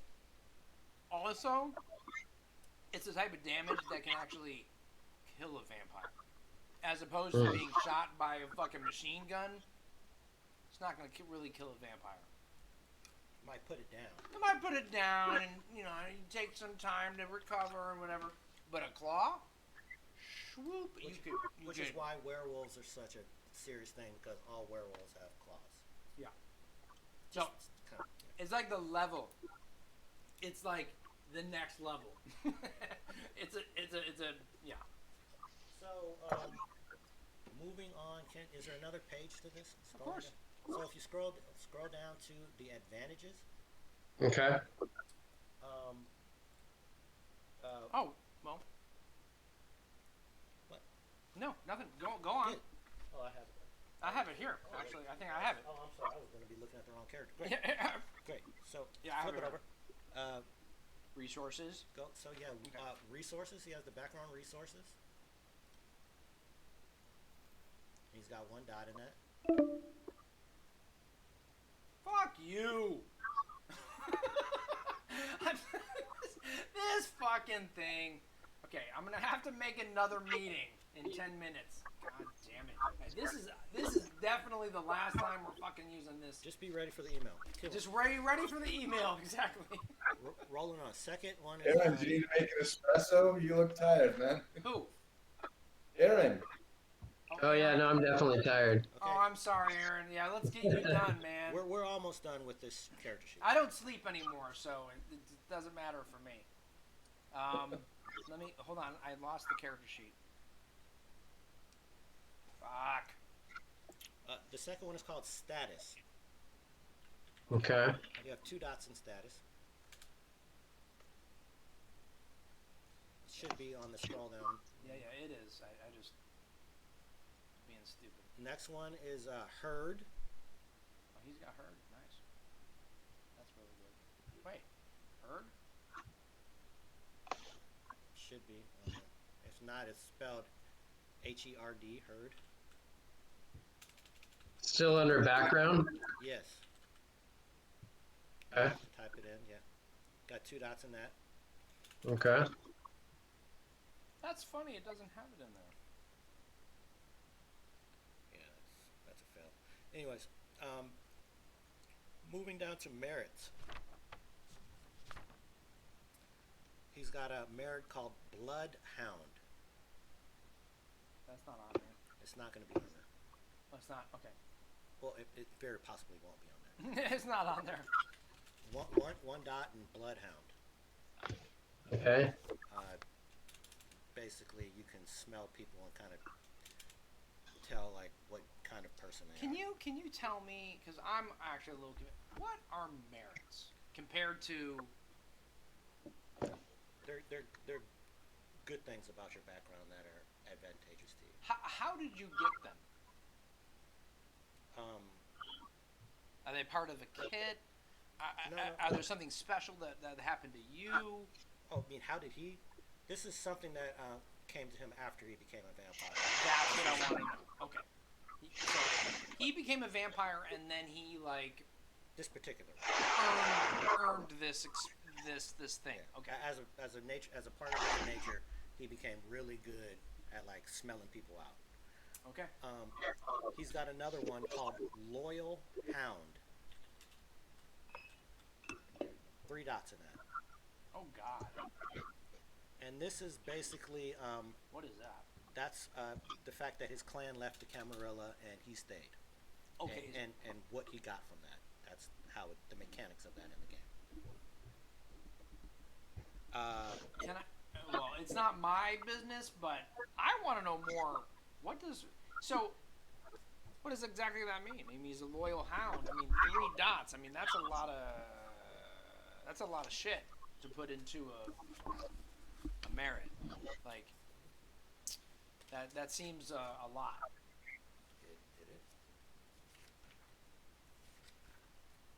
It is. This is for your benefit, Aaron, not for mine. But I am curious, like, because you kind of like, if you stay behind and you're the only person, or you're the only representative, of your clan, like, loyal hound, what exactly does that mean? Because in my mind, it doesn't seem like exactly it's an advantage. You know?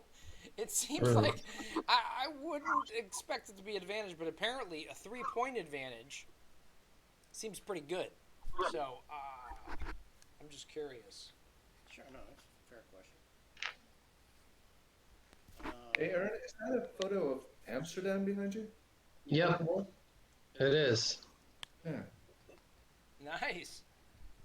Although, it's not a photo I took. It was like where did we get that? That IKEA kind of a place.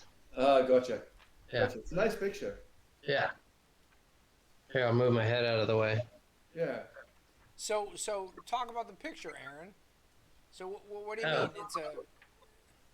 I mean, I've been to Amsterdam a bunch of times, but that was literally something I just bought at IKEA. Oh wow, crazy. Yeah. Page 406. Big blurb about it. But Amsterdam's great. It's a fun town. I've only been to Amsterdam once, and I loved it. Yeah. Mies, how many times you been to Amsterdam? Just once. It was when I was living in Scotland the last time. Let's all go to Amsterdam. Let's all go to Amsterdam and have a fucking party.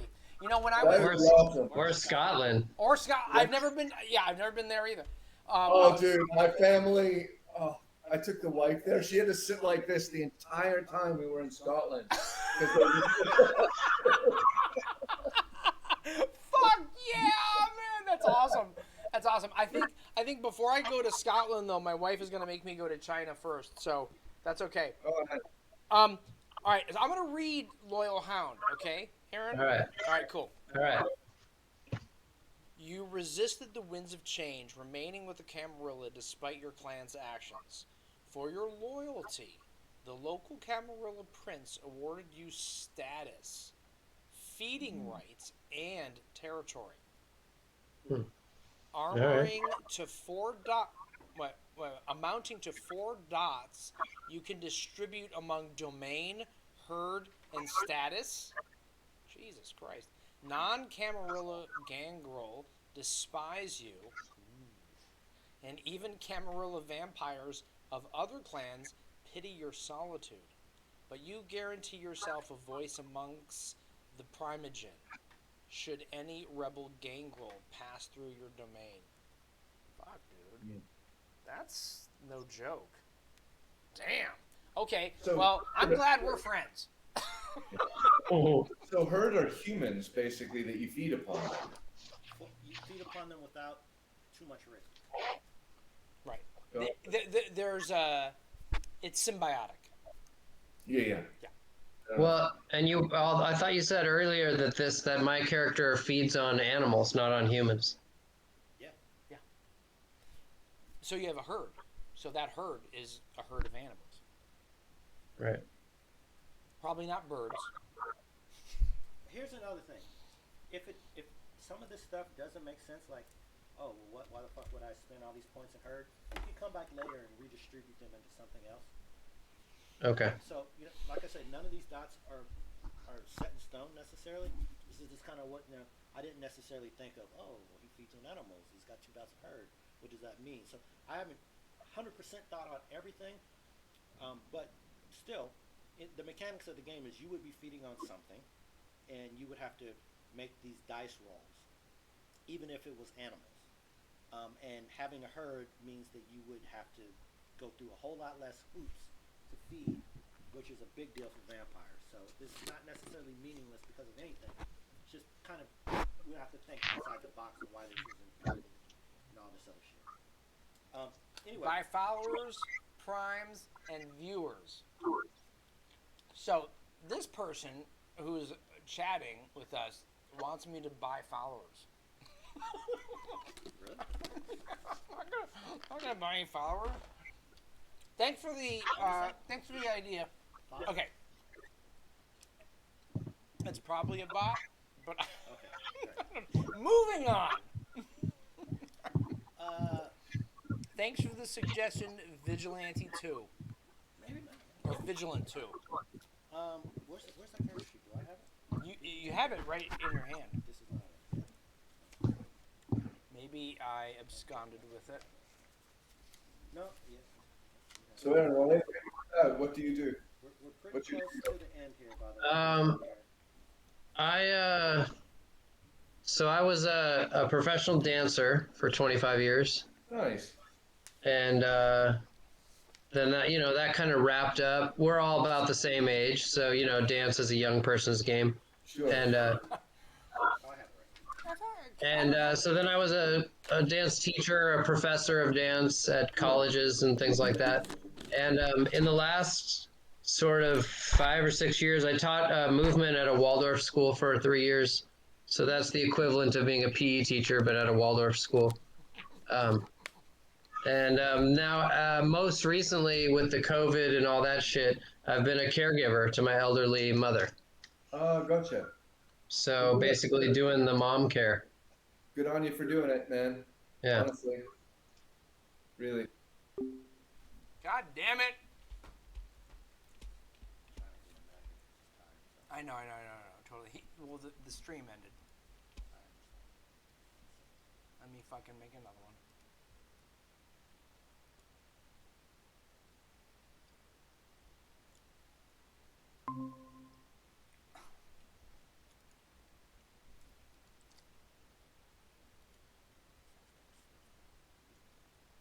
Yep. Yes. That's his sort of put his stick. Okay, whatever. I was Yeah. No. Okay. I'm back down to the moving leads. Yeah, I did already. I should show up. Thank you for Dude, the technology, man, I got it. and also like helping out with it. Oh yeah. Oh, dude, it's super fun. Super fun. Hello. Hey, We're back again. woohoo! Yeah, we'll get to you, Mies, very soon. No problem. Good. I'm glad. I mean, This is closing on the end of the stuff I have with him. So. yeah. You're good. Aaron- Are you good? Aaron's looking tired, man. He's been yawning. Yeah, I know. I've noticed it too. I'm glad. Yeah, you're good though, Mies. You're cool. You're Oh, hanging I'm in? fine, man. Okay, I'm- great. Yeah. Fantastic. Yeah, it's 10. I'm good. Yes, if I have either booze or coffee, I can keep going for a while. Right on. Awesome. So did you get that email that I just sent? That's how you joined, Yeah, right? Okay, good. yeah, that's how I did it. Okay, good. I expect Aaron to do the same in a moment. Yeah. That's why I wanted Aaron to go first, though. He just looked like he was fading, and that way he can jump off if he just, Yeah, especially preparing for his mom. I mean, he might have to get up first thing in the morning and give her shots or something. You never know. yeah. I yeah, I know. I did that when my mom was on her way out for about 3 months. Yeah, yeah. Did I tell you that I had dreams about you and your mom? No, I never told you about those dreams. you have to fill me in on this. I Mies, it's amazing those dreams. Those dreams were like She really liked you. I really liked her. I mean, I loved her. I loved Yeah. her. I mean, the thing is, what's so funny about those dreams is, dude, I was. Oh man, I'm tearing up. But like I remember them so vividly right now that it's like I was right there. It's so crazy. Those dreams that I had, and I've had very powerful dreams in my life in general, but those Yeah. dreams, I had with you and your mom, and yeah, just really, really precious. Like they're still memories of mine. Yeah. Yeah, I don't know. Yeah, Aaron's not joining. I don't know. I'll send it again to him. Yeah. Yeah. Oh, he's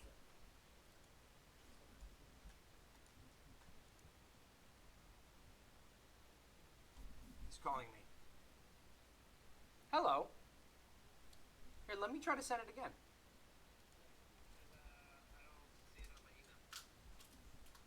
Yeah, I included you and Mies. He just got in.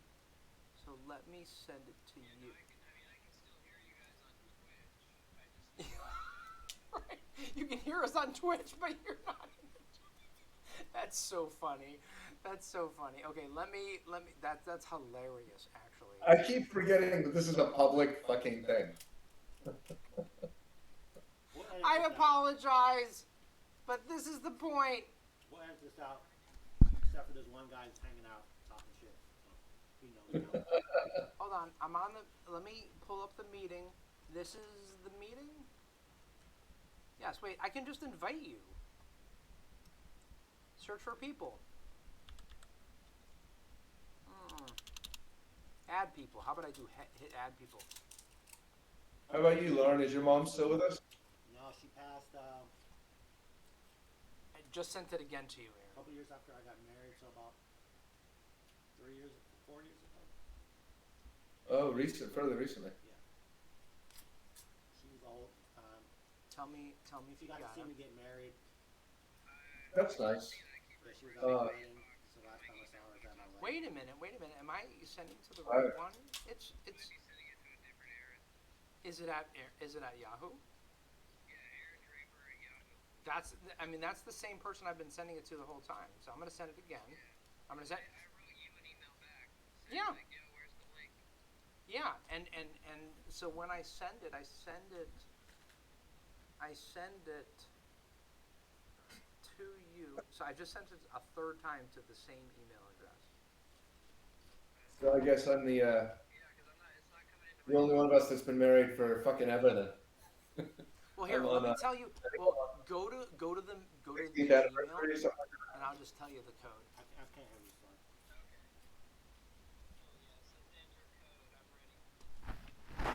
Oh my god, I'm so blind, dude. I have to put my glasses on. I can't fucking read this. This is the problem with getting old. Yeah. Okay, ready? OTJ.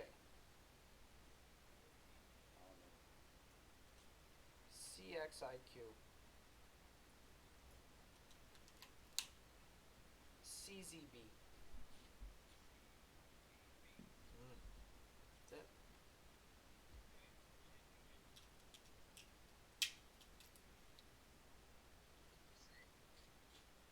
How'd you meet your wife, Laura? Um, Admitting. she was a friend Good. of mine's All right, cool. girlfriend, and I Bam. treated her wrong for like a long ass time, telling her the whole time that We can hang up the phones, yeah. she was my friend for a long time. And when she Oh, finally that's the best. got over, dude, we hooked up and been together ever since. Nice. Long story short. Long story short.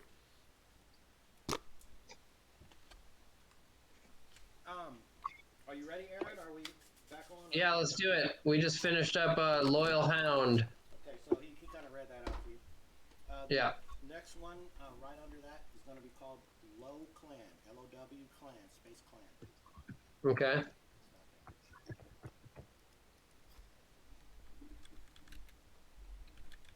I'm gonna move this. You're welcome to read this still if you want. Yeah. 401. How many dots? Two dots.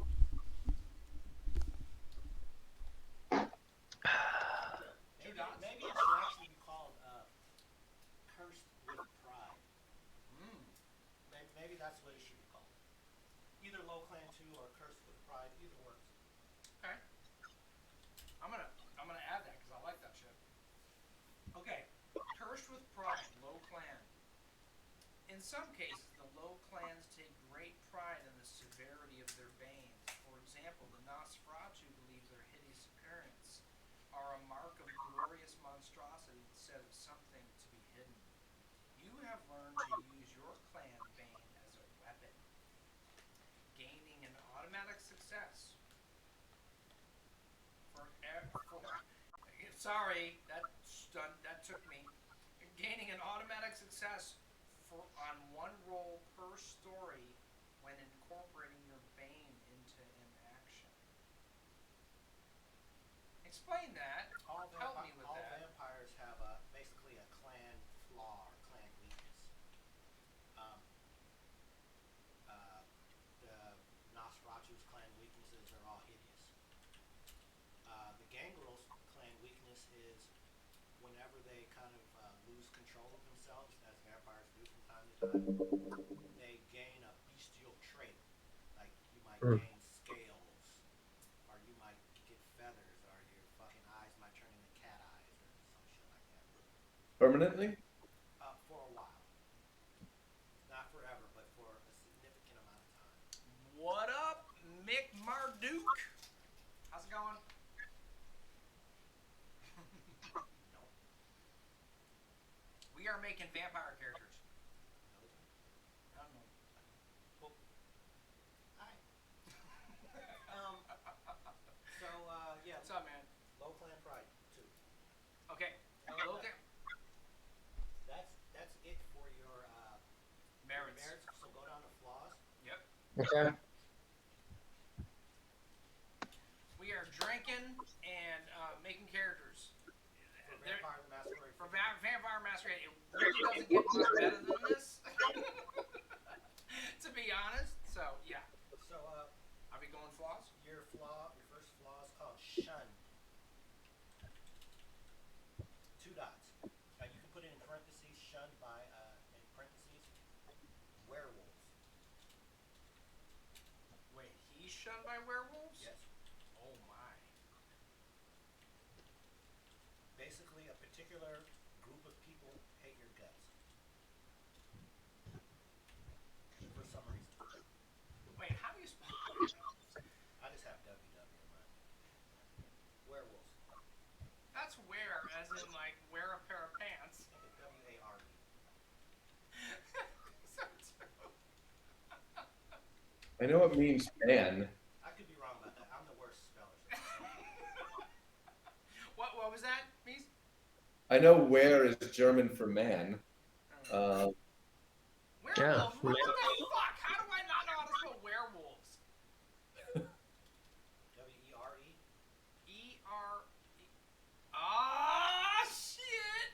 That's what it is. Alright, good.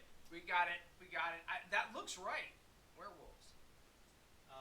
However it's spelled, you can figure it out. Yeah, anyways. And the next one, there's 2 dots in that, yes. So the next one is farmer. Wait.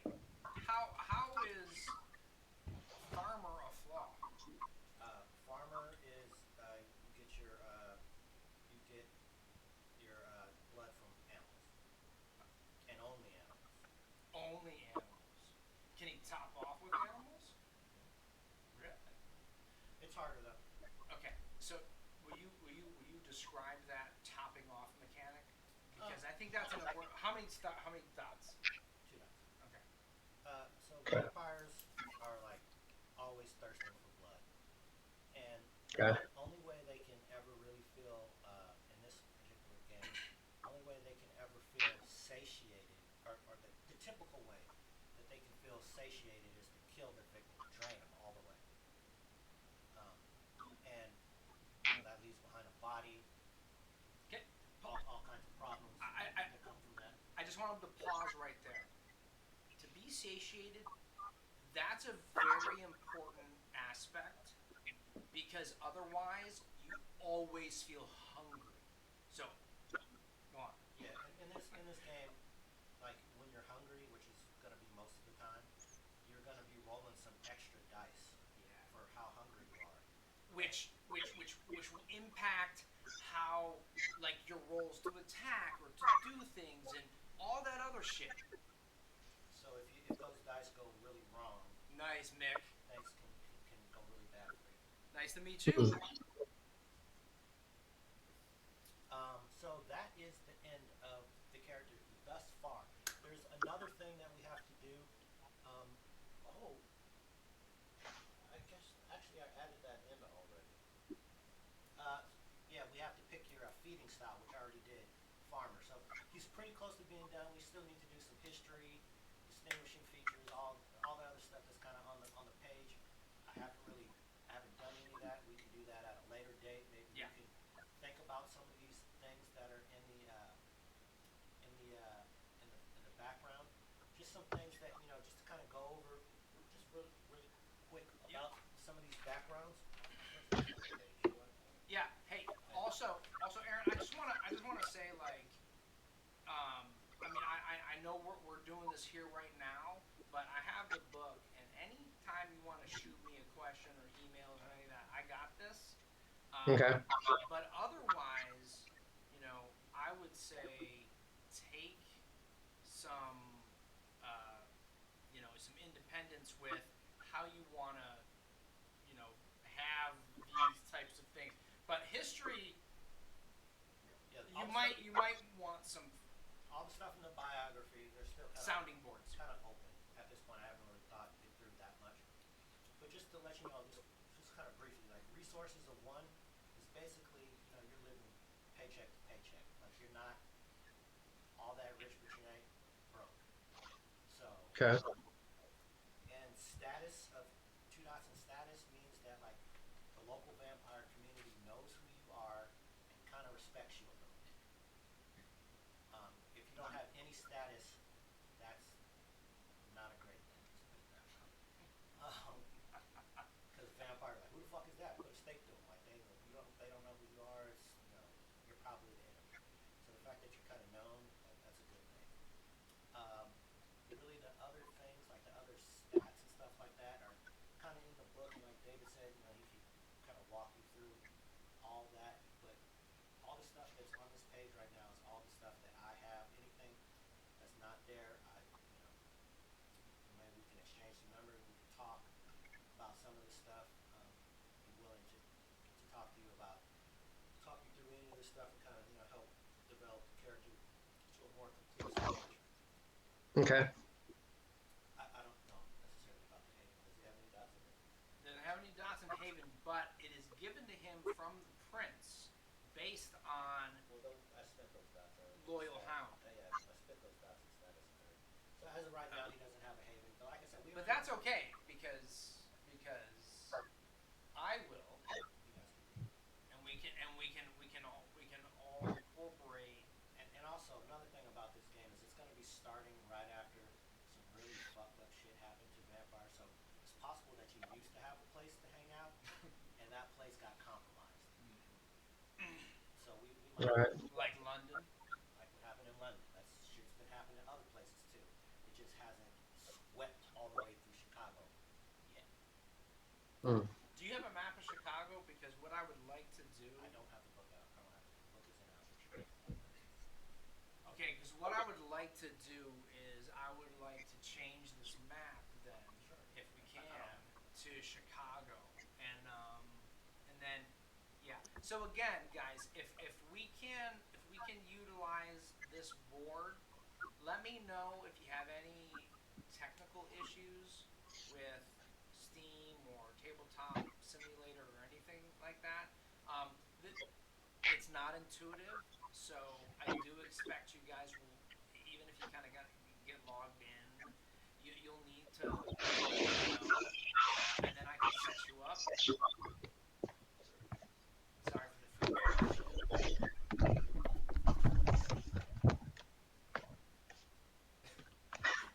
Anyway. Anyways, yeah. So we'll work that, and I'll transfer details to these characters, and then what'll end up happening is when you all join the session, you'll all have you all be in here, and then you'll show up as a character, and you'll have all your details and everything like that. And I'll transfer all the details that we're kind of grabbing now, and then anything else we can go ahead and anything else that you guys come up with and create on your own, history and what have you. Then we can go ahead and copy that over to these characters. So yeah, so cool. Before we move on, Aaron, do you have any questions, comments? No, I think I'm good. I don't know if it matters. I think I froze over in I Twitch, think you guys but did freeze. I'm gonna try to refresh OBS here right quick and see what happens with that, because I see you both frozen. I see a look on both of your faces, which I'm sure you're not holding on to. no. Microphone is really low from you guys on the bottom screen, maybe a little too. Okay, okay, cool. Thank you for that. Always helpful for the feedback, Mick. It's our first session, so we don't have the shit dialed in. Sorry. yeah. We're working through these things. Plus, this session in particular, our keeper here is Yarkun. He's here at the house, right? So typically he'll be in his own stream and everything. We'll all be on separate mics. So Storyteller. Storyteller, is that what you call? Okay, cool. Let me Vampire equivalent of Dungeon Master. Yep. Which is probably trademarked by Yep. TSR. Fuck. TSR, are they even a company? No. It's Wizards of the Coast now, motherfucker. That's who owns Dungeons and Dragons. Okay, anyways. Let me, I don't know how to refresh this. That's funny. I'm looking. The only thing I can see is... Wait. I thought I was frozen for a second. Let me hit the webcam. Do you guys see us moving around? Yeah. Okay. Yeah, you guys are not frozen. I've just refreshed your cams, and what I see is that your cams have not come back. Hell yeah. Oh, I see you guys. Yeah. All right, cool. Yeah, there you guys. I just had to make your screens visible again. Okay, cool. Okay, so before we move on to Mika's character, do you didn't have any questions or anything like that? No, I mean, not having played this before, I'm going to just be essentially learning it as we go along, so Absolutely. I'm sure that I will have questions. I don't know what they are yet. No, yeah, right on. Yeah. Just making sure if there was anything that stood out, like you didn't know or understand what any things that we could address it right now. But if not, you're welcome to just listen. Maybe some of these questions will be asked as we talk about Mika's character. If you want to stay around for it, if you want to bail. That's Yeah, I mean, I'm kind of fading out. I might hang out for like another 10 or 15 minutes, and then I might say goodnight. Okay, yeah, right on. You're already in your bed, I see. Exactly. Yeah, I know, dude. You look like you're in bed. Yep. Lying in bed with his webcam, like his laptop and shit. Like, yeah, dude, I'm right here. Dude, I have a sweet little setup. I got like a little a TV, like if you sit on the couch with a little plastic table over you. So Yeah. Nice. Nice.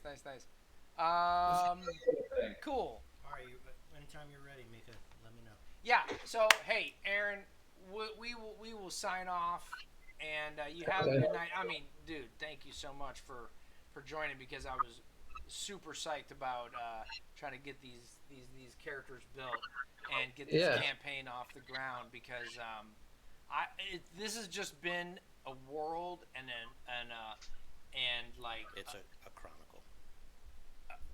a chronicle. I've been corrected by the storyteller. I've been wanting to get a campaign. I'm sorry, a chronicle from Vampire done for a long time. So this is awesome. Sweet. All right, man. Peace out. All right. Good night, guys. Good to Nice see to meet you, everybody. Aaron. I'll see y'all at the next one. Yeah, Absolutely. for sure, man. Thanks, guys, for all the effort. Oh yeah. Word. All right. All right, dude. All right. See you later. Okay. All right. Aaron is out. So, That's good. Meet. you want to Meese. save that character and move to another one? Yeah, totally. Hey, Meese, wait. What happened to your camera? Did I fuck that up? I have no idea what happened to my camera. All right, hold on. I am an OBS master. No, not true. Hold on, let me. Changing the. Oh, Mike is from Brazil. Who's watching? Oh, really? I saw Lawyer Yeah. laying down.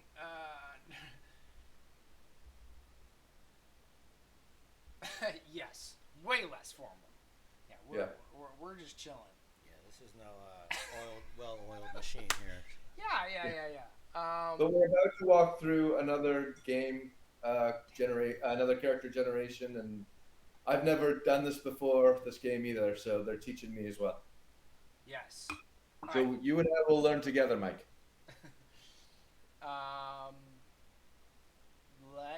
Let's save it. No, we are good right there. Saved. It is saved. And boom. And I am gonna save it as gang rule. I still don't know why only the top half of I'm my gonna face. fix that in just a second, motherfucker. You just. That's okay. I'm not that pretty. It doesn't matter. Oh look! You just sneaked your face in there. Yeah, man. I gotta tell you, man. I worked really hard on getting this layout, and you guys are just fucking it up left and right. What can I say? It's your fault, not mine. Okay, no. Let me see. Okay, so let me unlock these. All right, this one is. I don't even know what. Okay, This one is that one. All right, so let me go here. All right, so wait. Let me go back to. This. Yes. Hello. Okay, and then.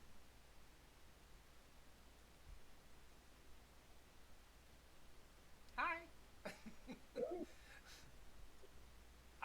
I don't know what happened, Yeah, let's roll with that. but we're gonna do that. All right, we're gonna hide this one. Nope, we're gonna hide this one. Yes. All right, good. Christian, let's lock that shit down. All right, cool. Yes, we have cover. Boom. All right. So, he's not paused. He's just fucking with you. Yeah, I know he is. I know he's fucking with me. Nice. I can see. Dude, you haven't changed in 30 fucking years. Oh, this is hilarious. Oh, this is hilarious. Please open another character sheet. Yeah. Okay. I'm getting told what to do. All right, hold on. Let me go back. What to do? Oh, and we are going. Wait. Sorry. Let me go all files. Okay, save that one. Let me go. Oh, now I'm actually frozen. That's hilarious. Hold on. Don't say anything. All right, here we are. Boom. All right, new character in here, and you are actually frozen, motherfucker! God damn it! No, it's just because I have too many things going on. There we are. All right, so now you're back, and then we're gonna go back to the screen. All right, here we go. All right, cool, excellent. So, So Yeah. Well, first of all, were you down to play? He said, yeah. Oh, okay. We've already gone through that part. I've already talked him through the basics of what it was. He chose it. Whatever is best for Lauren's narrative, I'm happy to do. Well, Let's do it.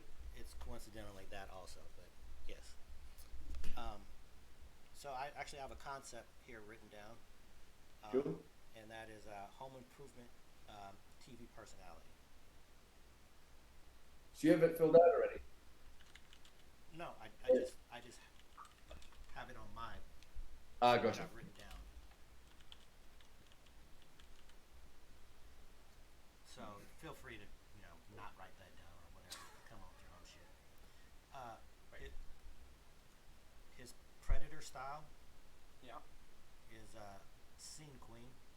Oh, really? Oh, well, that makes sense. My thinking. He is Toreador, right? Clan Toreador. Yeah. Generation 12. Okay. Scene queen. Oh, gotcha. That basically means that you feed from your fan base.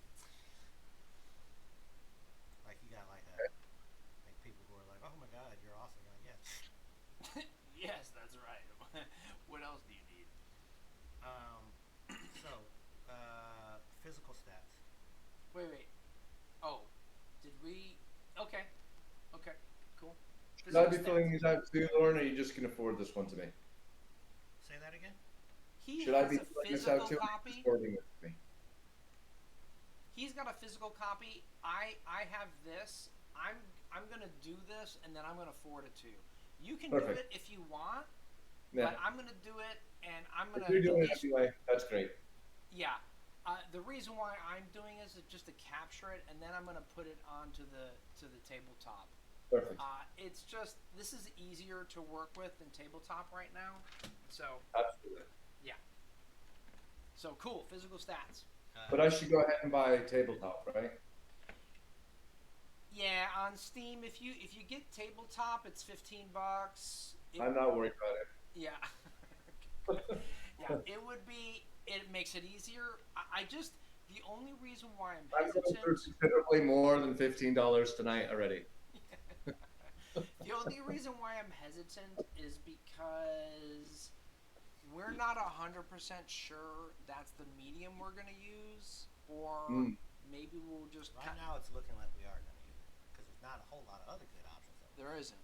But anyways, Okay, can we $15. Moving on. cross that bridge later? Physical stats, 2's all the way down. I just didn't want him to spend $15 if he didn't Well, have to. so don't do it right now, or do it right now. And we also play other games. Yeah. On tabletop. Oh, we do play other games on Tabletop Simulator, so Perfect. get the motherfucker. I got it. I'll get it. Okay. So, anyways, the physical stats, you basically average physically. 2 dot strength, dexterity, stamina. You're not insufficient at that, but you're not like that's not like the thing that makes you great. Moving on to attributes. Social. Social attributes. Sorry, he's got 4 dots in charisma. That's his strength. He's very likable. If you want to read the physical stats, you can. Can I? I love reading the level 4 stat. The level 4 stat is just too fucking cool. You don't have Awesome. much. It's somewhere before 186, somewhere before 170, 155 is where they start. 155. Social is on 156. Willpower, mental, Those social. are the 150 physical, social. Okay, I got it right here. Charisma. I'm gonna start with 1 dot. Okay. Charisma 1. Well, let me just read charisma in general. Charisma measures your natural grace, charm, sex appeal. If you have it, it draws people to you, making you feel a hell of a lot easier. Making feeding, not feeling, making feeding a hell of a lot easier. Charisma doesn't depend on good looks, which are their own merit. See different page. 1. You can speak clearly, though few people tend to listen. 2. Generally likable despite your undead nature. You may even have friends. 3. People trust you implicitly, and you easily make friends. 4, you possess significant personal magnetism and draw followers like flies. And just for context, a 5 is you could lead a city in a rebellion if you so choose. Wow. Okay, so fucking badass. That's visceral. That's a great. Yeah, He's very, very likable. very likable. Moving on, though, he's got a 1 manipulation. 1? Yes, 1 manipulation. So, okay. Wait, he's not a politician? No, he's a home TV personality. Okay. I got you. I'm realigning my The other thing you're thinking about is Venture. Ventru. I'm thinking of Ventru. You're right. conflating them. Okay. He's got a 1 manipulation, which you can rate to. It's a problem. Okay, sure. 1 manipulation. As long as you stay honest,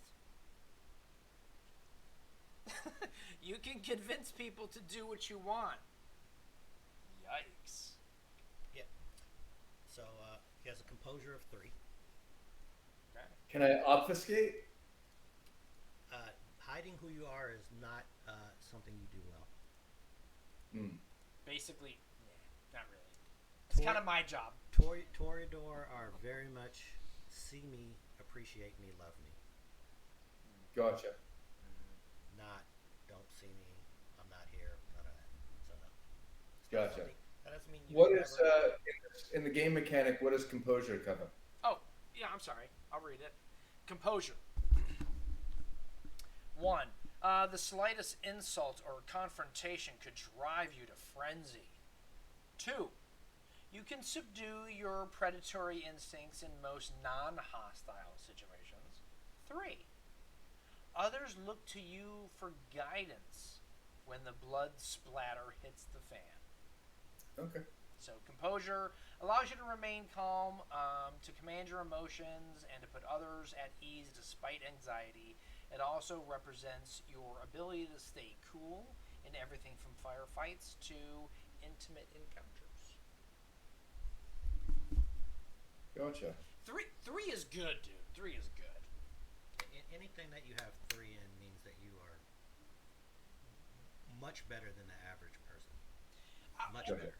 Yeah. Also, this is what also builds your willpower pool. So a 3 is good, for sure. Onto the mental stats. 2 intelligence. 3 wits. And a 3 resolve. Damn. Nah. If you want to know what those do, you're more than welcome to ask now. Please. Yeah. Okay. So 2 intelligence. I'm just gonna read the 2. You're smart enough to realize your limitations.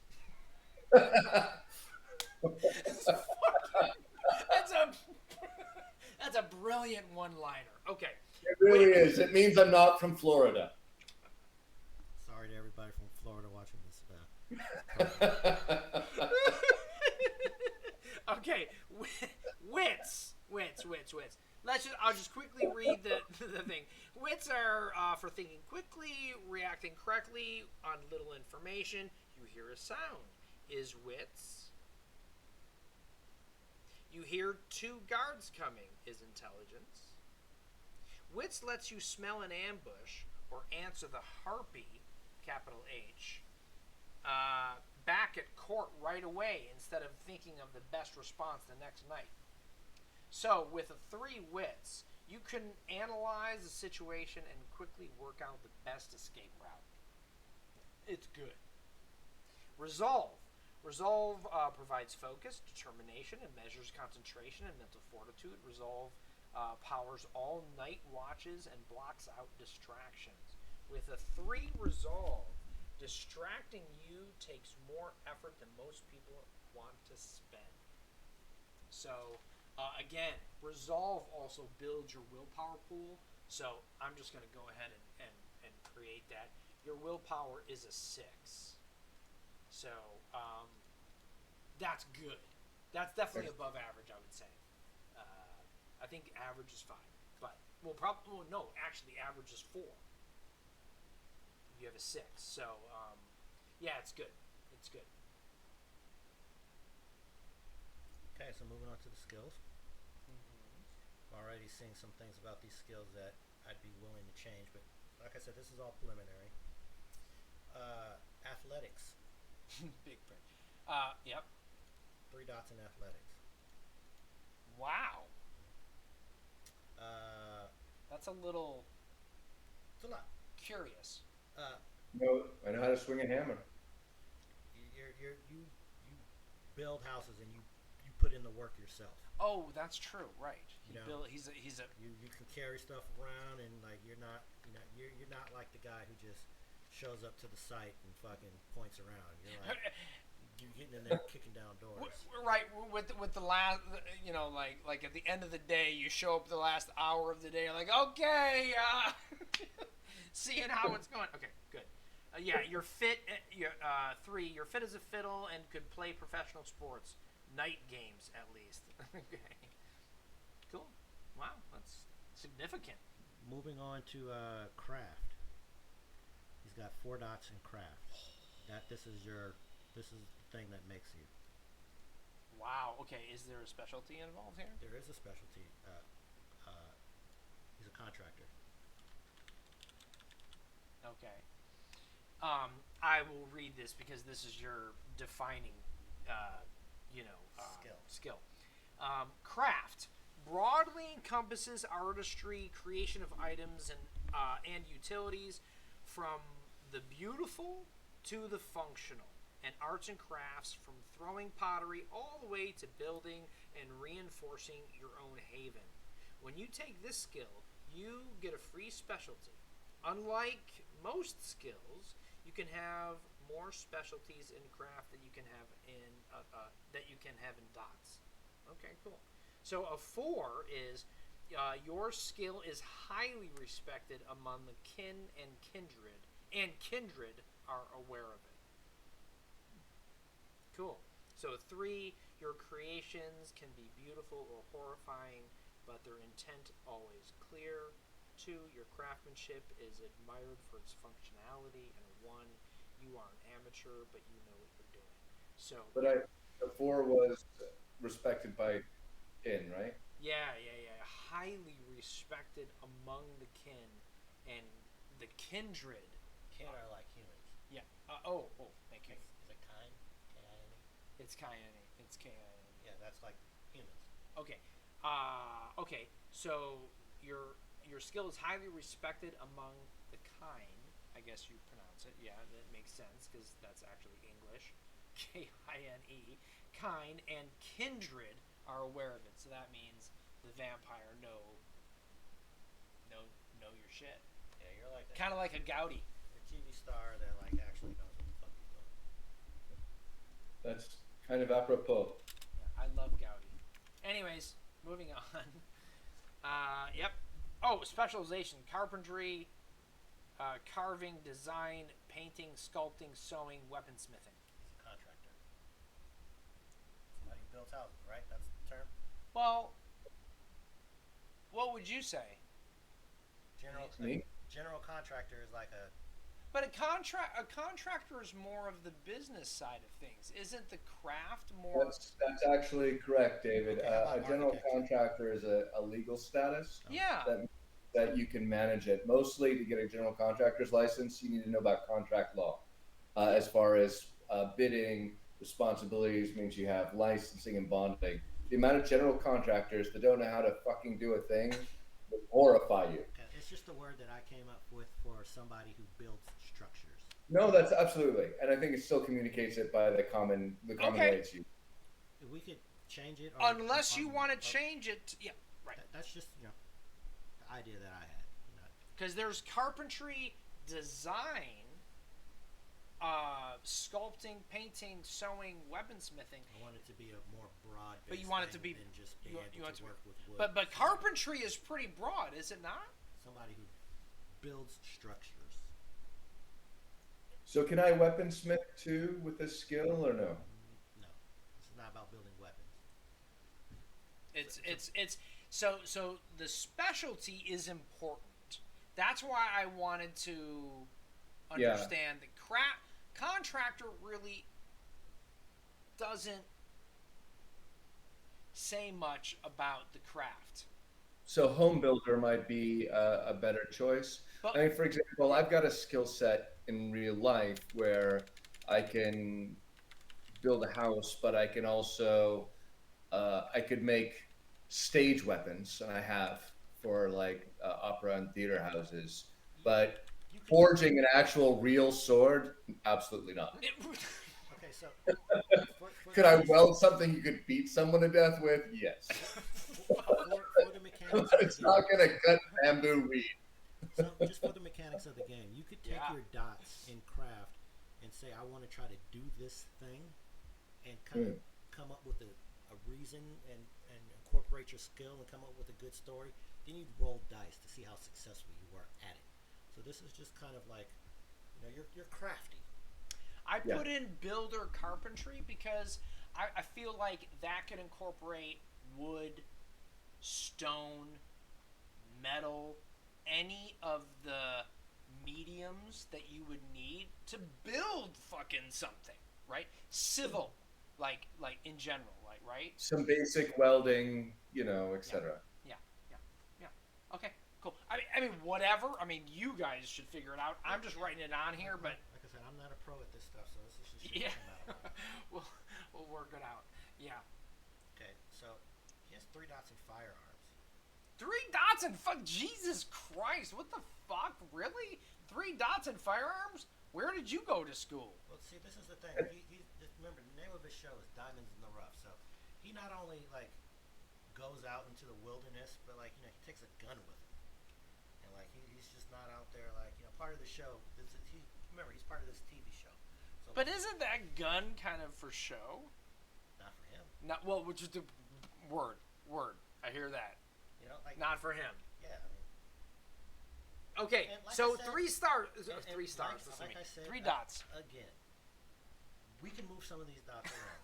Okay, It's up to you, man. so please don't get too caught up in what they are. This is just what I have right now. No, absolutely. There might be some other skill that you might. Instead of carrying a gun around, maybe I want to be a politician. I'd be fine with that. Okay. Moving on. Well, He's well, got. but three. I'm sorry. No, yeah, go ahead. 3 dots is you've been in the shit, seen the elephant. If you're older than a century, and Sorry, come out, I just have to stop you for a second. Mike says, but a carpenter makes wood stakes. Yeah, but a carpenter makes wood stakes. No shit. Very important. Yeah, yeah. See. It's a legit weapon. See, Marduk says that he would go for design. See, I'm kind of lean. I like that too, personally. But carpentry also to me says you know how to build everything from like a doghouse to a skyscraper. Personally, I'll just tell you what I was going for. Yeah. I just try to. Why don't you go? Yeah. So That the helps. character is a home TV personality, like the kind of guy that has a show, 30-minute show where they go and fucking flip homes. But instead of just being a guy who flips homes, the name of his show is Diamonds in the Rough. So this dude is like an extreme house flipper. Yeah. Okay, he X Games house flipper. Okay, got you. He goes and they there's all kinds of shows about different kind of places. Flipping Dallas or like whatever. This dude's like some producer came up like, oh, what if we have this guy like go into the hood and flip a house, or go and flip something like in the fucking bayou, some like fucking house that's like damn near on a raft somewhere, and he's got to like go out to the fucking wilderness, then a camera over his shoulder, he's like going through the shit, and he finds this fucking house like in the fucking fog, and he's like, Dude, that could be a real fucking show. And I have to say, it's design and knowing how to do the work can be they're part and parcel of the same thing, because you have to know what's possible and also have the vision to bring it forward. I mean, but he also does the work himself. Yeah, I want him absolutely. to be able to like, not soul, no, not by himself, you know what I mean? Like, but he's like at the front lines of doing this. And sometimes, like, he goes into some of these places and it's all bad, right? Yeah. Like, oh, like, what if you have to fucking flip a home in a war zone? Yeah, that's a great show. And he like goes there, and motherfucker starts shooting at him.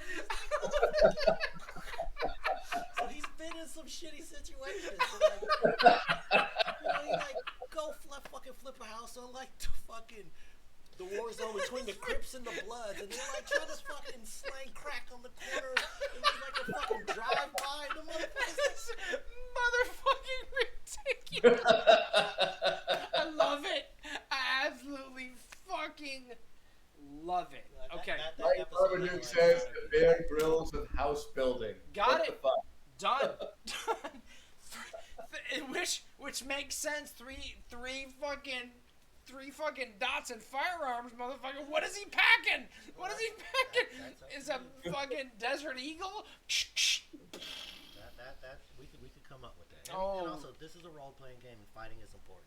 Yeah. So Okay. having 3 dots and fucking firearms, you're not gonna be salty about that shit when the fucking people kick in your door and start throwing flashbang grenades. I've got a nail gun with a safety that's been disabled that shoots silver nails. Hey.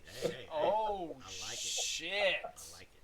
Dude, that's fucking tight. I like it. Oh my god. And one time you had to go fucking flip a house out in the fucking wilderness, and fucking werewolves broke in and shit got real weird. And then you don't have footage of that shit, but like you remember what the fuck happened. you remember what the fuck happened? Okay. So Okay. Can we move on to the next one? Yeah. I think Marduk is Bear Grylls. Isn't that some bounty hunter dude? No, it's a reality survivalist show. He goes out and I don't know shit, Yeah, man. like the producers of this were like, yeah, maybe if we like cross one of these like house flipping shows with survival, and they were like, oh yeah, it's a great idea. Shit. So, anyways, he's got 2 dots in survival.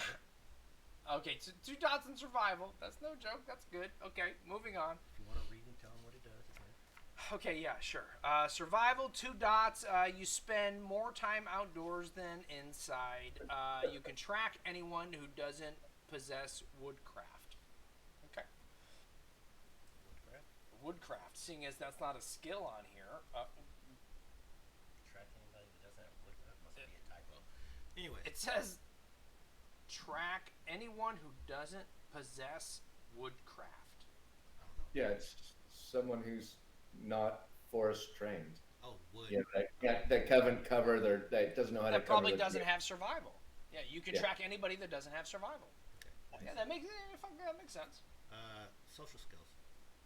And by the way, if you notice, these dots are much different from the dots in that other character. This is the kind of skills. This is specialized. So Gotcha. you're better at fewer things, but you don't have any dots in a lot of things. Gotcha. 3 dots in insight. Oh, that's good. You can fucking read people. Tell them what it does. Yep. I'm reading it. Okay, 3 dots in insight. Oh, for insight. Insight grants you the ability to interpret body language, note subtle cues in expression and tone, and determine truth from lies. It also allows you to perceive and understand the motives behind another's actions. And just one thing, real quick. Some of these skills could have been learned after you got turned into a vampire. Sure. So, like, it's not necessarily what you came to the table with before you got turned. So, like, Like carpentry. Sure.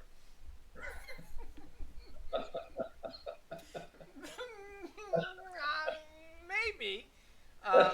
Okay, 3 dots means you could provide. Okay, you can. This is a big word. So okay. You can provide psychotherapy. Now, is that what that? It's split between 2. I think that's. Yeah, no. It's what it is. You can provide psychotherapy even more effectively than someone who doesn't want to eat their patient. So I'm Hannibal Lecter. Yeah, exactly. It's a slightly confusing line. Well, I understand. I mean, I honestly think Hannibal Lecter is a perfect example of that. Yeah. Oh, okay, they're talking about They were talking about Hannibal Lecter. Yeah, you can provide psychotherapy even more effectively than someone who doesn't want to eat their patient. Okay, yeah, I get it. All right. So, but a four dot, just for context, is you are an undead lie detector. Only the best con artists can slip by you. Okay, fine. But anyways, you can read people very well. Down to performance. Mm-hmm. You got 2 dots in it. Mm-hmm. Specialty is television. Oh, right, of course. And what does 2 dots represent? 2 dots in performance. 2 dots. You have performed for others to mixed reviews. Some love you, others hate you. That's about average. That's about normal. One Right. dot in persuasion. Dot in persuasion. Okay.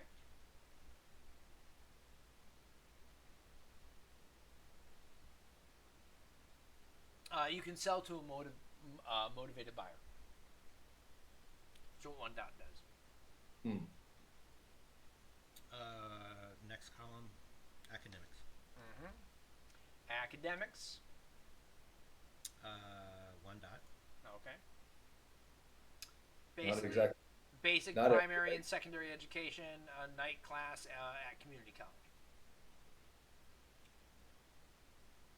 And it's got a specialty in architecture. In academics. Mm-hmm. Mm-hmm.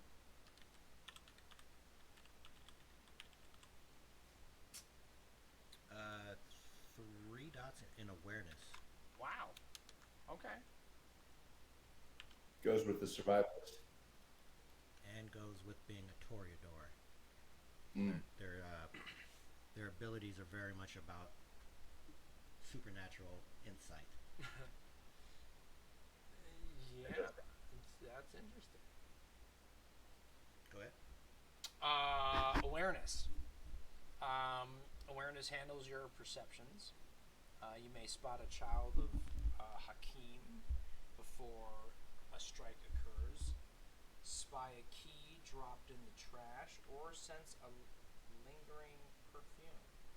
With 3 dots, you can see through most disguises and sense concealed dangers or hidden clues. Nice. Good shit.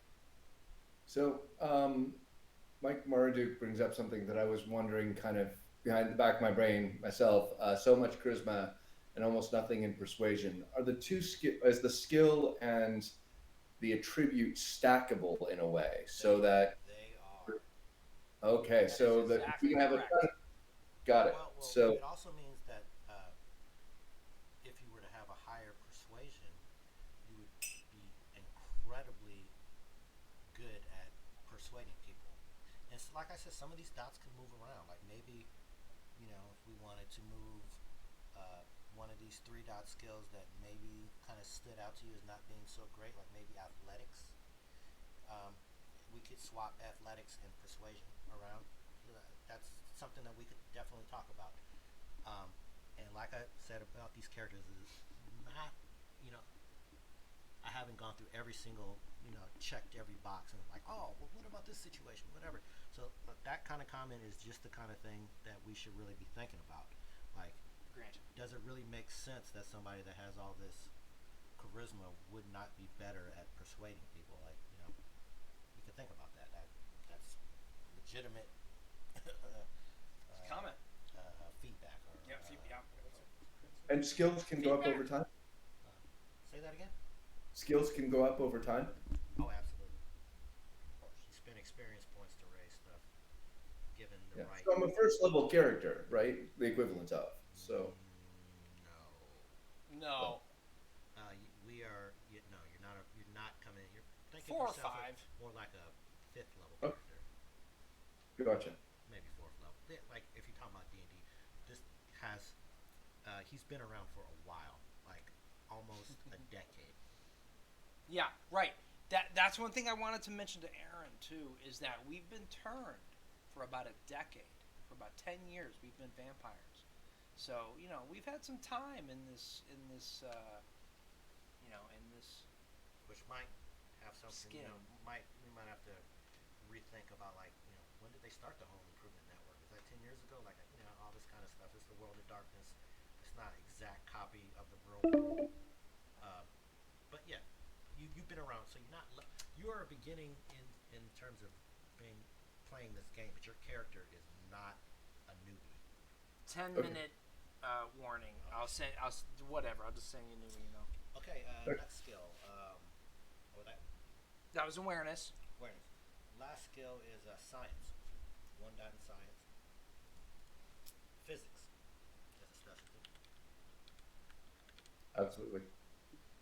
Um, Important to know when you're building a house to have some concept of physics. Yeah, a little bit of training. And like, just looking at it, like his academic background almost doesn't really support his level of building unless he was just like self-taught. Like you would have to kind of maybe try to horseshoe that one in, shoehorn that one in to make sense to me. So maybe we can adjust some of these dots to make some of these things make a little bit more sense. I can see a narrative where that works. I mean, actually, it was building houses is how I put my way through all the way a master's degree.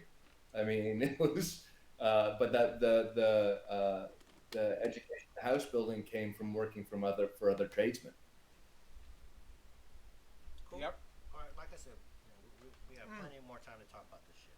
But now, just one thing, though. When you swap the skills around, they kind of have to maintain their same dots. Yeah, you don't just get to take one. You away can't and just put- take one from here and put one over there. You gotta like go all the way, because that's how the skills are built. So it takes more to get from a 2 to a 3 than it does to get from a 1 to a 2. Absolutely. Yes, absolutely. Like almost double. Like it's Yeah. it's exponential. It's not linear. It's exponential. So disciplines. With 2 intelligence, you know how to get basics. You know the basics of using a lever. It's you know the lever, the wheel, the screw, and the inclined plane.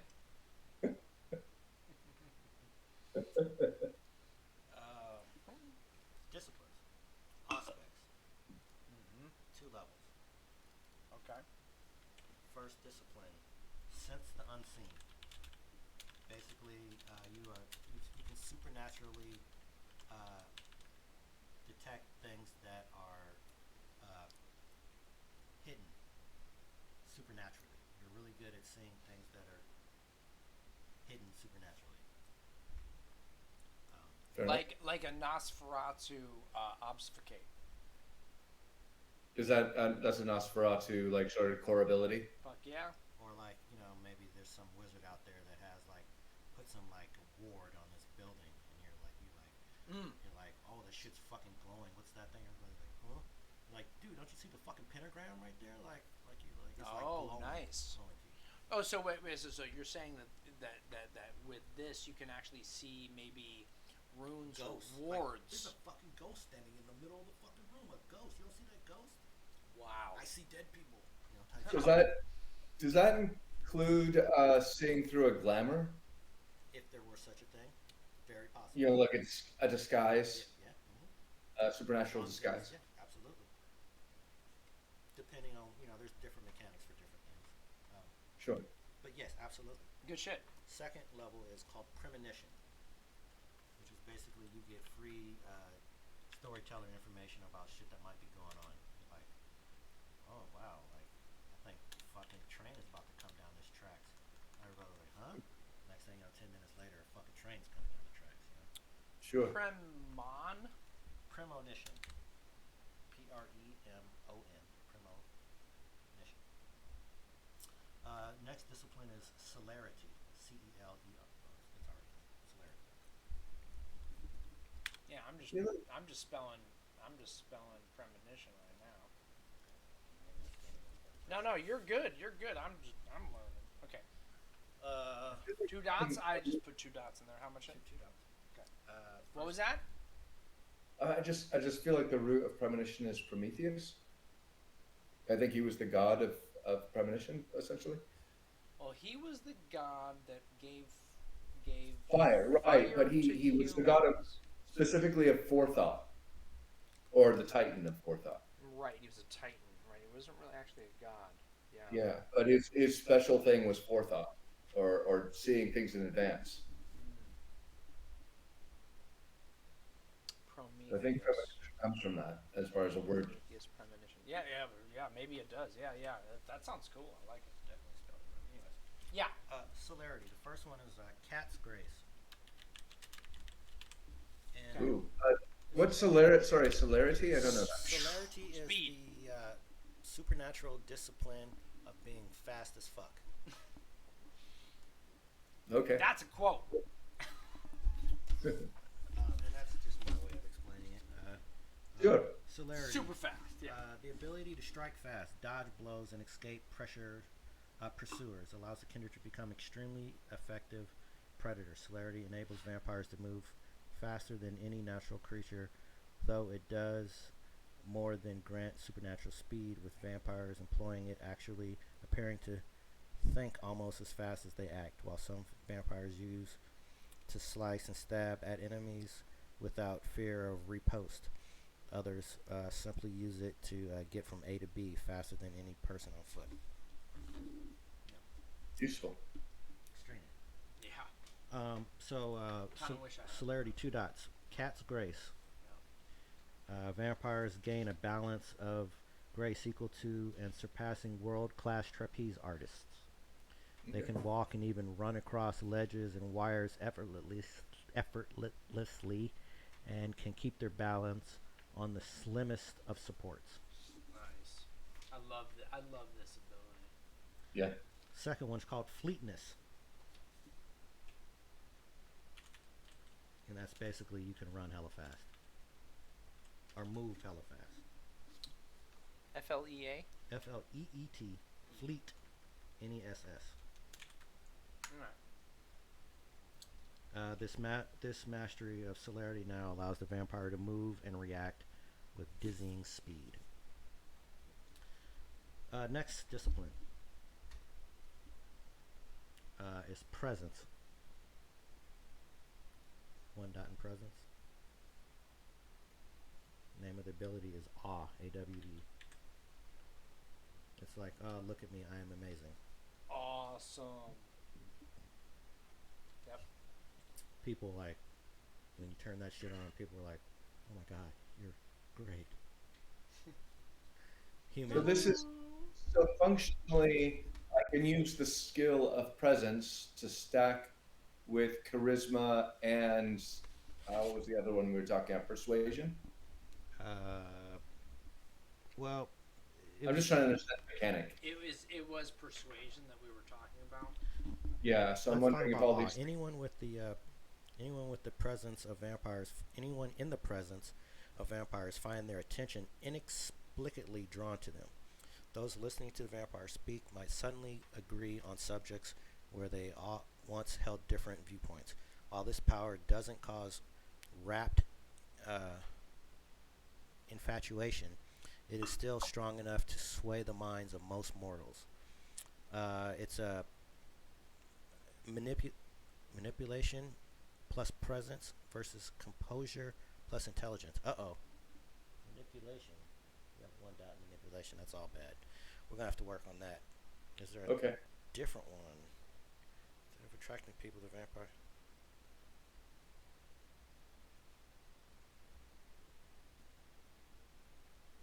It's manipulation plus what? It's manipulation plus either presence versus composure. Oh yeah, we're definitely gonna have to work on this because you do not have very good manipulation. Womp womp womp. Yeah, that would make your awe 2 dice. Pretty low. That's very terrible. Yeah, versus Anyone- actually that's the lowest possible versus somebody's wits and what? Intelligence? Versus composure plus intelligence. Composure, but well, whatever. I mean, the average would be 4 versus 2. You being the 2, so not a great scenario. I'm gonna have to think on this one. Okay. I'm gonna have to think. But understand this. For the Toreador, presence is your one of your clan disciplines, right? Oh fuck. Be right back.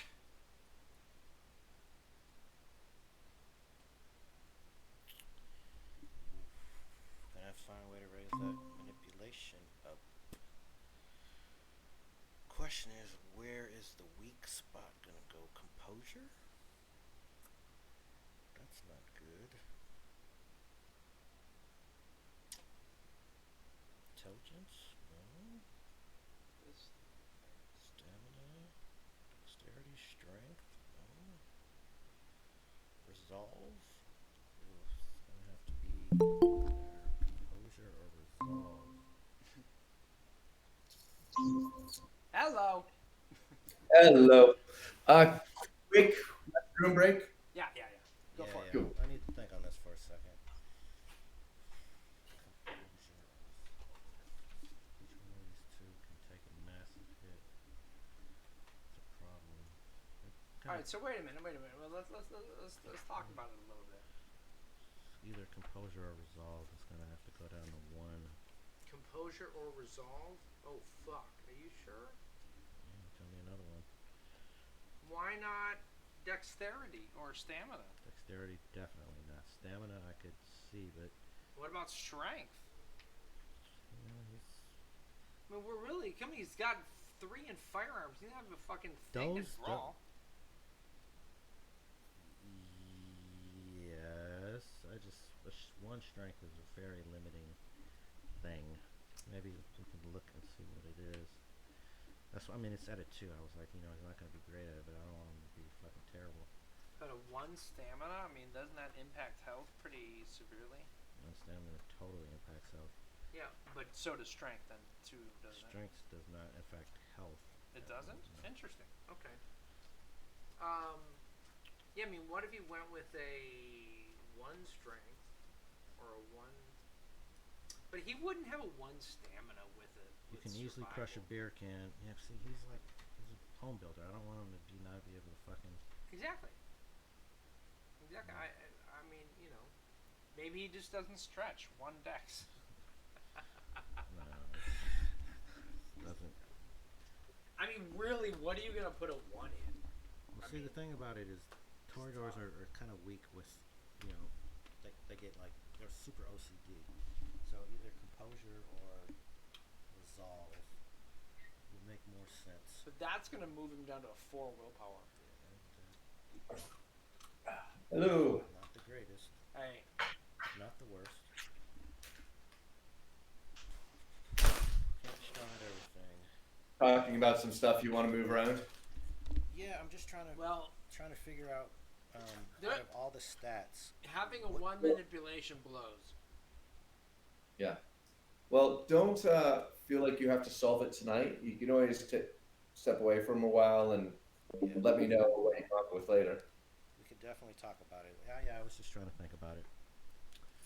Clearly, this character is not as well put together as other ones, but I can figure it out. The question is, see, you have to be weak at something, and the question is, what is it? And you You know. don't want him to be weak in any physical stats. I mean, you're a builder, so does it really make sense to have a strength of 1? Doesn't really make sense. Dexterity, you're not clumsy. You're not Mr. Clumsy House Builder. No. And it doesn't take you fucking 20 days to fucking build a house because you're tired all the time. Doesn't make any sense. Like Toreadors, they're kind of like. It would almost seem to me. Like not being smart, that doesn't really make sense, and having like low wits, being like, well, I don't really know what to do. Well, I'm so confused. resolve. But it's either wits or composure or resolve, just the ones that are screaming to me. Composure or resolve okay. So composure means he's gonna flip out easy. Maybe that makes good TV. And, Maybe that makes good TV. and resolve is what? And resolve is that he finishes the fucking project. I'm basically one of those pissed off chefs Gordon Ramsay. I love me some Gordon Ramsay. I can't fucking. He's always. I'm not even gonna fucking lie about that, dude. I love. As soon as something goes. You want to know something funny, David? I don't know if you're aware of this. He has a show. He was on television in the UK. Yeah, of course. Completely composed. What? He's completely composed Oh, on I the know. show in the UK. So here's the thing: is his personality that is, and I'm gonna admit this. I've watched. I mean, dozens of seasons of wow. his shows. I mean, at least 24 seasons of his shows. The thing is, his personality that he has for the America is a raving asshole. But it's for us. It's for us. Exactly. And that's the thing is you can see it that he's playing. It's Hollywood. He's playing. It's playing a character. He's playing a character, exactly. So, pretty interesting. But yeah. I'm thinking that it's got to be composure. So and maybe composure sounds good. And maybe it's something that happened to you after you got turned. Like you're just no longer able to fucking keep control of yourself. You know, you're always like getting fucking distracted by fucking shit because of you see shit and you're just like fucking, you know, oh my god, that over there, and it's just hard for you to fucking keep it all together. And maybe it makes good TV. Especially with celerity, because then you run over there and you fucking fix that. Can't be doing that shit on TV. I know. So yeah, just go ahead and make. All right, so what we're gonna do with the initial flip is we're gonna flip manipulation to 3. And he gets pissed. That's right, man. And we move composure to 1. Yeah, it's good. It's good. I love it. All right. And then which gives you a decent dice pull for awe. Yeah, that gives you, but that does impact your willpower, and it moves your willpower down to a 4. So, be careful. Be careful. But you know it could be okay. Maybe if some worker does something wrong, he can suck them. Oh, you're another one. What? You fucking that door is not plugged. I once had on a massive concrete floor. I mean, we're talking about huge mansion we were building. They're asleep. Oh, they're asleep. I'm sure. I was. It's all good. I know it's your house. I'm sorry. We got people sleeping in the other room, and I'm fucking screaming like a fucking maniac. Oh, is Lauren's family there too? What's that? Is Lauren's family there too? Yes. They're sleeping in the back room. My wife is sleeping. Also, everybody's sleeping, and I'm being a fucking maniac. What else is fucking new? Yeah. Jesus Christ. Yeah, we're at your house. So. Okay. Anyway. Well, if you guys want to do a road trip sometime, I'll host everybody in Portland. Hey, right. Dude, man, hey, you better. I'm down for that. We do have a trip actually already coming up, going to Oregon.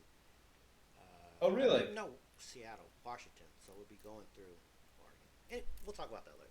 Well, dude, I've got 3 guest rooms, so. Fantastic. Yeah. Awesome. Yeah, dude, I'd love to come up there, honestly. That'd be fantastic.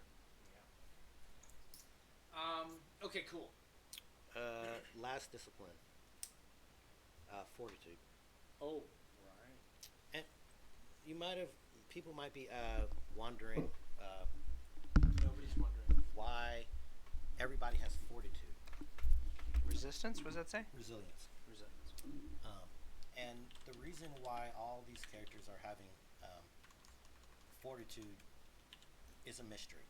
There's somebody manipulating the nature of this world, and the characters that are being drawn into this particular situation have fortitude in common, and maybe that is interesting to the characters. Maybe they realize that, maybe they don't. But fortitude is something that they all share. So when I hear the word fortitude, I think about constitution and I think about will. It's it's both of those. It can be either or. Here, let me read it. Fortitude. It's basically vampiric supernatural toughness. Could be mental toughness or physical toughness. Much prized by immortals, fortitude grants the ability to resist physical and mental assaults. Few vampires survive longer than a century with at least a mote of fortitude, especially in a world where violence is common. Not even kindred are safe. In these nights, fewer vampires use fortitude to resist the sun than they do to withstand the violent harm, fire, and supernatural coercion. Those possessing fortitude exemplify the stolid pillars of kindred society. Should be stoic. Anyways, able to withstand blows and charms without movement or sign of dilapidation. The vampires feel as secure in their immortality as do elder blue bloods and ferals. Few vampires feel as secure in their immortality as do blue bloods and ferals. So the blue bloods are the venture, the ferals are the gangrel, who both have that as a discipline. You're not either of those, but you actually have fortitude also. Can I ask a question about the Blue Bloods? Sure. I can't remember which lore this comes from, but in some mythos, there are both born vampires and turned vampires, and born vampires are considered more blue bloods compared to turned vampires. Is that something in this genre? Nobody is born a vampire. Vampire is Okay. a condition gained at some point in time through a mechanism in the game, which is called the embrace. And there was a first vampire a long time ago. It's kind of a mystery on who that cat was and who his children were, and there's stories, and not many of them are around, or maybe they still are. Who knows? But you are basically the 12th generation. So there's first generation was the first vampire. He had kids, or he embraced people. They were the second generation. They embraced people third, all the way down to the 12th. Well, actually, even beyond 14th and 15th generation, which are like very thin-blooded. They're called vampires who are barely even vampires, can walk around in the daytime and not get fucking killed. So yeah, there are some, like, not every single like kind of vampiric mythology is incorporated into this world, but a lot of them are. Sure. Just not that one specifically, as you talked about. Got it. All right. Can we move on to the next thing? I think so. We were at disciplines. Yeah. So we're done with disciplines. Oh, by the way, resilience. The power of resilience is physical toughness. Sure. You have yeah, I mean that's what it is in a nutshell. Good. Talked about that. So backgrounds.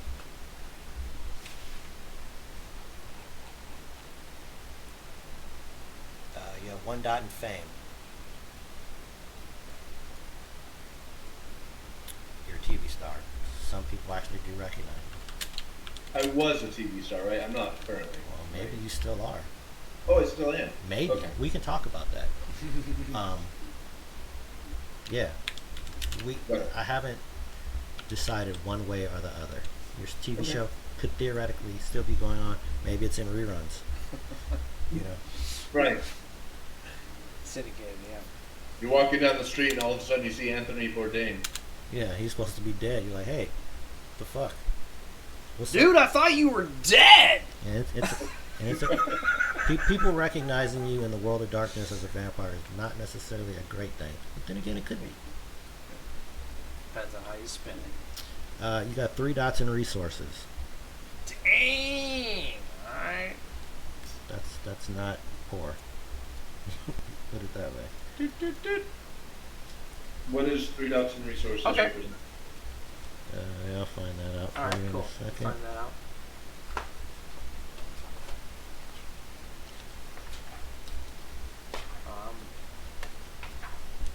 Mick Marduk is asking, do they get strong about the thin blood vampires? I think specifically. Do they what? Get they it get stronger. than baptists. Do they get stronger? They get stronger over time. I don't believe they do. Everybody gets stronger over time. Well, sure, but not their bloodline. No, but there are ways to climb up the blood ladder. Okay. So if you basically drain a vampire dry that is of a stronger generation than you take a step up the ladder. Which is a big deal. Yeah. It's like one of the worst crimes. Yeah, but I was gonna say But there's a lot of shit yeah, but with that. If you were to drain, especially if you were a thin blood, and you drained a vampire, then all the vampires just come and fucking hunt you and just eviscerate you. So it's the worst crime. Well, Yeah, one of the worst crimes. yeah, it's one of the worst crimes you But can, you you know, can do in if the nobody camera. knows, then nobody knows. If nobody knows, people will know. That's the thing. Well, maybe depends. Like, what do you do it? Yeah, but that's an interesting. Yeah, it's an interesting thing to consider. Okay, I found it. Did you? Okay, Yes. I have not found it yet. It's on page 190 at least, maybe. Oh, 190. I was so 193. Resources of 3 is rich. You got a great condo or a nice house, luxury items, high-end equipment for several people. If you guys don't mind me breaking in with mixed questions, yeah? No. Fuck, are you kidding? No. I mean, dude's in Brazil. It's like 3 something in the morning, I think. No, absolutely.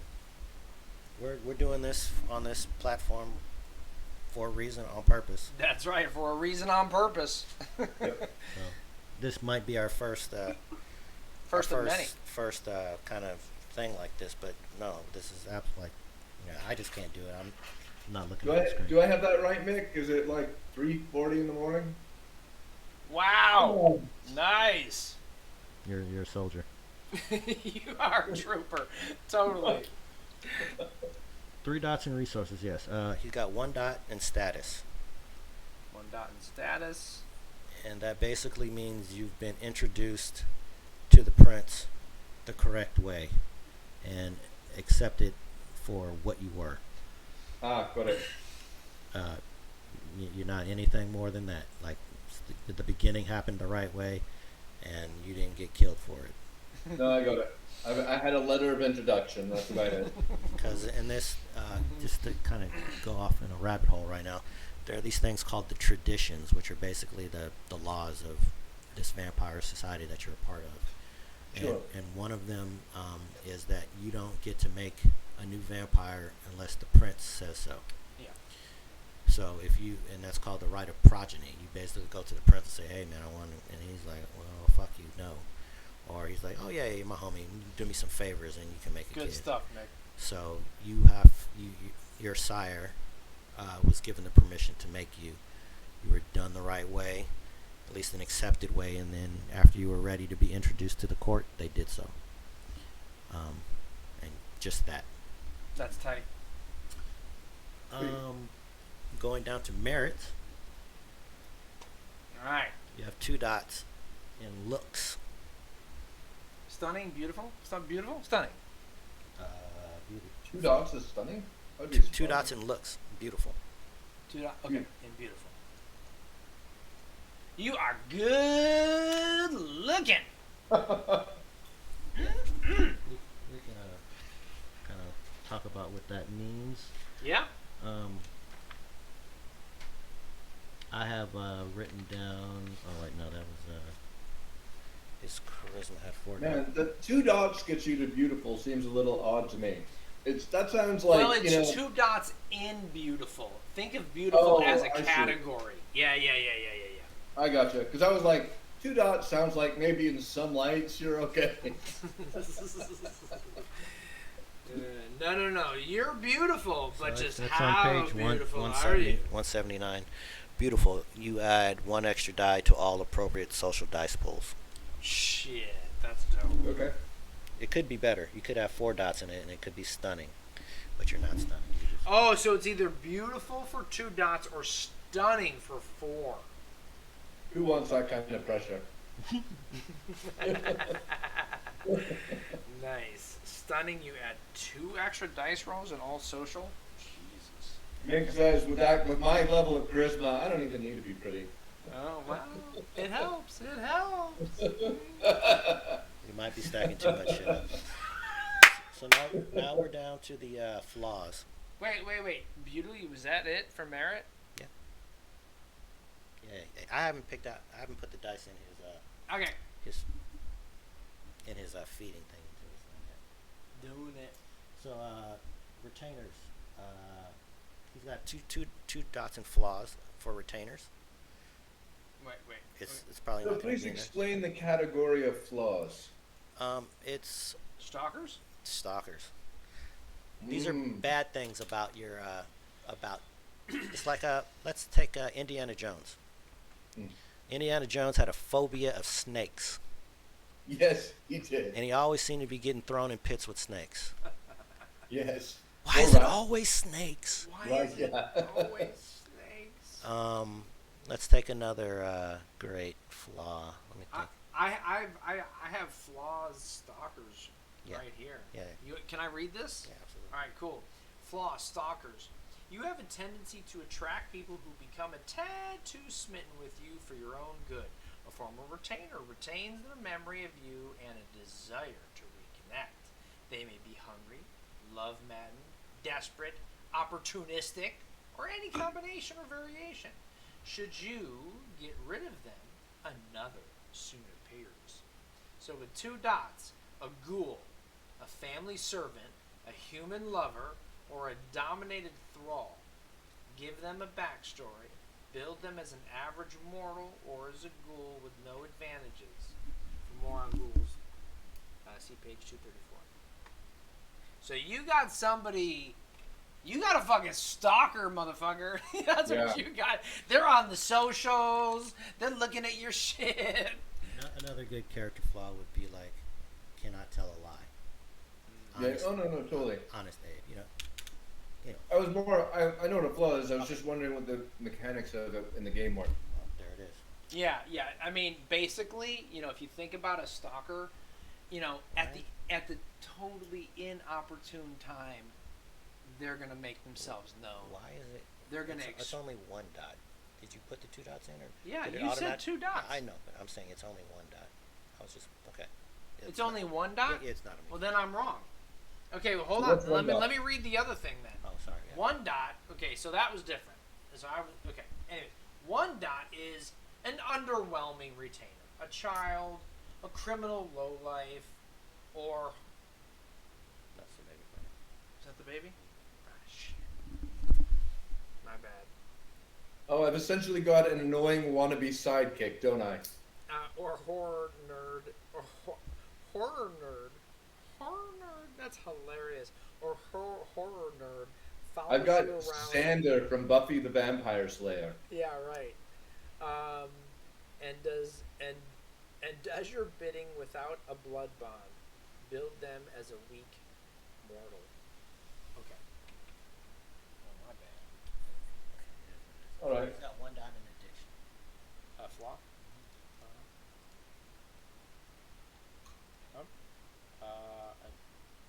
That's strange. Addiction? Substance use addiction? There we go. Hopelessness addiction? Substance? Do we know what it is? Oh no, we don't know what he's addicted to. Oh, okay. But it's on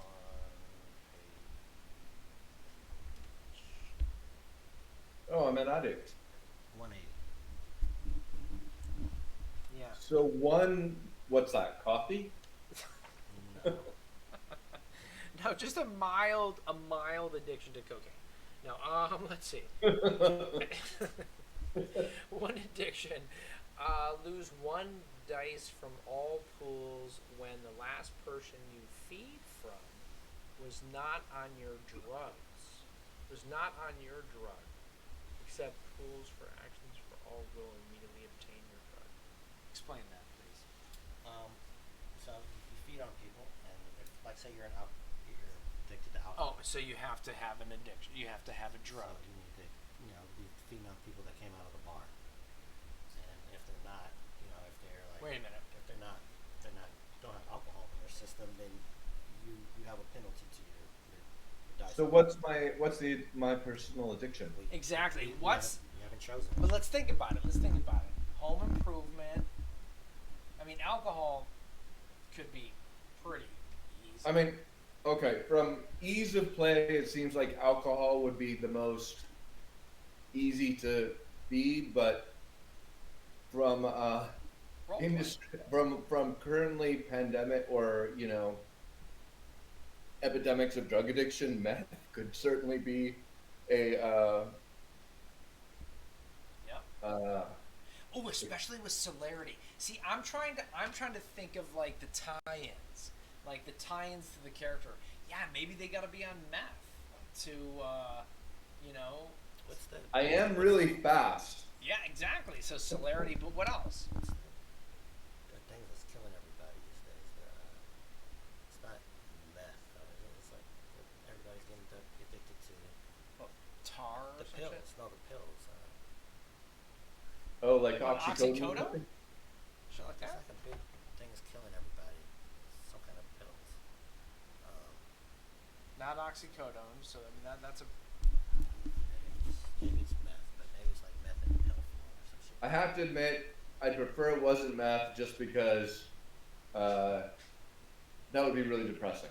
Right. That's your. Well, let's just pick it. You can think about what you want. Think on it. We don't have to have it now. I didn't pick it because I didn't really want to. Substance use, addiction. Yeah. We just maybe it's alcohol. Shit, I don't know. Maybe it's fucking caffeine. Yeah, or maybe it's the tobacco. Or marijuana. I mean, fuck, it could be pot. You fucking you gotta feed on potheads. I kind of do like the idea, though, of going after people coming out of coffee shops. And you know what? The caffeine actually still worked with celerity. It does. Dude, that would be hilarious. Like, I'm sorry, if I don't have my morning caffeine, I'm shit. Hilarious, dude. And it is a level 1. Yeah. That is so funny, dude. And by the way, kind of hard to pull off at, like, sunset. Yeah, actually. Yeah, I'd be, like, stalking Denny's. Dude, actually, it would be hard. Because coffee at night is not really a thing. Dude, that's insane. Dude, I don't know. You want to do that. I mean, people with energy drinks, energy drinks. Okay, you could just say caffeinated beverage. Because Coca-Cola... That's true. Caffeine. Yeah, it could just be caffeine. It could just be fucking caffeine. And caffeine, I mean, let's be real. High on it, though. Not just... Anybody that's having a Red Bull cocktail does deserve to die. That's what this fool's drinking.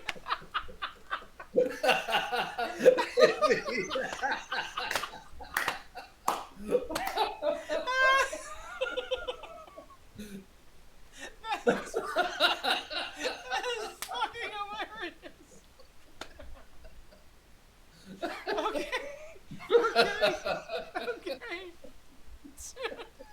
Did you hear that? You deserve to die. Oh my god, it's hurting. Okay. Okay, I have to admit, first time I've seen a grown-ass man drinking a Red Bull cocktail.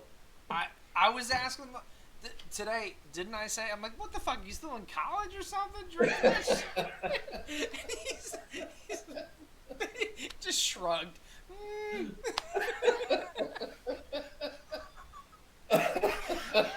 I was like, really? No, okay, now check this. I'm gonna fucking out you right now, dude. He brought over fucking energy drinks and Jaeger. Oh my god. 19? Dude, really? Jägermeister and fucking Red Bull energy drink? Are you kidding me? Are you fucking still in college, dude? God damn. Oh my god, that shit is hilarious. Did you fucking I still remember the very first time I got to eat Cocoa Puffs was at Lauren's house. Wow. All right.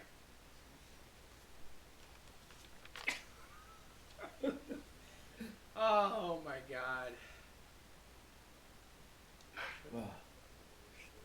He doesn't have good. Sorry, man. That shit was hilarious. Well, I spent years putting myself, or before I was a house builder, I worked as a bartender, putting myself through school, and I actually entered the Red Bull cocktail making competition. Fucking tell me about it. Oh my god, it was so many of us spent so much time trying to make a cocktail that was used Red Bull taste good. And yes, Jaeger was one of the ingredients that some people used, and we all worked super hard. And then the competition happened, and the winner was this woman that took the cocktail shaker and put it in the cleavage of her rather large bosom, and then just shook it. And it had nothing to do with the cocktail. And that's just. Damn. God damn it. So there's a couple things that I haven't. Where's that mic? On the ground? Oh, it's over here. Yes. There's a couple things that I didn't finish about this character, and it's involving something that I picked, and basically some dots are getting added here. Okay. One of them is that you get a free fame of 1, and since you already have fame of 1, we can put that dot somewhere else. Oh. Great. Another thing is you get a contact advantage, 1 dot in contacts. Sweet. What is it? It doesn't say what it is. Right. Okay. But maybe it's TV producer. maybe it's a producer, something. Or it could be somebody. Yeah. Whatever the fuck. I'm sorry, I forget the one we took one out of. It was like temperament or something. It wasn't temperament. That's a different set of stuff. Yeah. That's an attribute. That is attribute. That's these are backgrounds. That's totally different. But wait. Didn't we want to look at? I'm just real curious. Just real quick. I just because I moused over it. Did we want to look at athletics and changing athletics up for persuasion? The 1 to a 3 and 3 to a 1. Did you want to do that, or is that not a thing? No, I would be totally fine with that. Because I thought I thought kind of manipulation, persuasion, and athletics. I thought if we went to an athletics 1 and a persuasion 3, and then that would really align with your manipulation. I think that would be smart. And do you need athletics for firearms?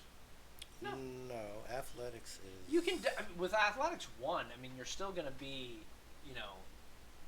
you're still gonna have an action. You're still gonna have some dice. To dodge. Yeah, dodge basically, and to do like climbing and swimming and fucking all that shit. So having 1 dot is a lot better than having no dots. Yeah. For one thing. Yeah. If you want, I can tell you what athletics is all about. Mike Marmaduke pointed out that I attacked all truck drivers, not just Lauren.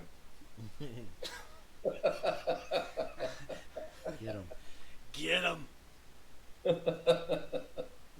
So athletics allows you to outpace someone in a pursuit, leap out of the way of an oncoming car, climb and swim like a healthy, robust, living person. Character can use athletics in place of any physical combat skill in a conflict role. Yeah. But in that case, they never inflict any hits on their opponent, no matter how many successes they roll. So it can basically be used to defend yourself. Defend yourself, right? And that's why you got firearms of 3. I mean, for real. I mean, Toreador aren't known for their melee combat. It's more of the fact that it allows you to outpace somebody and they are running fucking fast. Yeah. Oh, right. With celerity, I mean, oh man, you don't need much more, right? Well, I'm Again, thinking about party balance. So, exactly. And I'm thinking party balance. Put it in persuasion because we got nobody doing this. Like I was saying, I would be totally fine with. So can I? Are you okay with this? who, me or Lauren? You. I'm fine with whatever Lauren feels is best for the narrative. I'm fine with that. This is something that I haven't. Let's do this. I haven't picked this guy with a fine tooth comb yet, so there's gonna be these kind of things that like normally I would. I just didn't have enough time, but normally I would go all the way through and be like, look at all the disciplines and be like, oh, well, you want a strong Do we dice need? pool and the things that are important to you. So We need a person. We need face. In the A team, we need face. yeah. And this is we don't have a face man, and this is Took me you. a minute to remember who that was. I'm looking now. Yeah, we need face. That's you, dude. I mean, Gotcha. look, he's got beautiful as merits. I mean, come on, it's a given, right? This gives him a +1 in social roles. I mean, Jesus. The same main character. I'm fine with it. Okay, cool, great, happy with that. Okay, so he's got contacts, 1 die. So what was the other die he had? He had a freebie. Yeah, freebie point. A freebie point. I'm just gonna put +1 here for now. Sure. You can figure out some kind of advantage. You got one Pippin. Could be more famous if you want. Anyways, he also has another flaw. Another flaw. Okay, what is that? Disliked. You are disliked. Not everybody likes your show. Because some people think. Some people love me, some people hate me. What can you do? It says disliked outside your subculture. Fascinating. Wait. Okay, so Hate them fucking shows that people building shit. It's fake as shit. I hate that shit. It's all scripted. All that shit's fucking scripted. Yeah. Disliked. There it is. 1 die. One pip. Mm-hmm. Okay. Influence disliked. Okay. And you also have something called prey exclusion. Prey exclusion. Yeah, so it's basically you pick something, prey exclusion, a different subculture. Like you can't feed on Trekkies or some shit like that. Serious. Fucking Trekkies. Some you can't feed on gamer nerds or you can't. Well, it seems like if we did go for the caffeine thing, then maybe not feeding on alcoholics. No. Like one's an upper, one's a downer. No. It's a subculture. So like, subculture. so like, yeah, your subculture is reality TV star.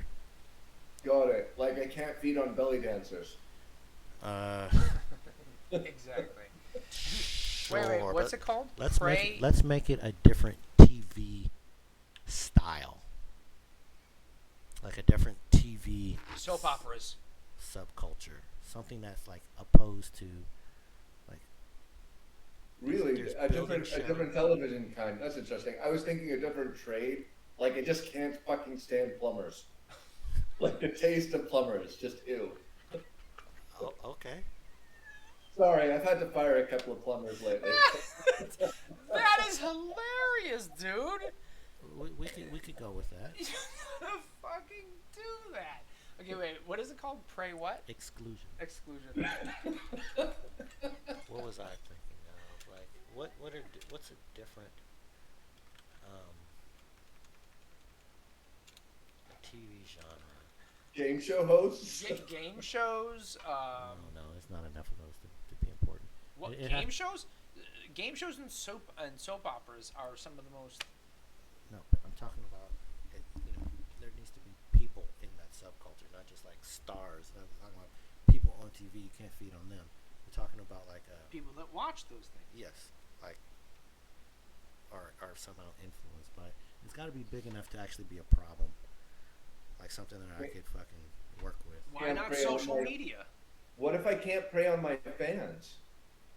Well, no, that's the part. The reason why you're getting this is because you do feed on your fans. Okay. It's I called- can't feed on my critics.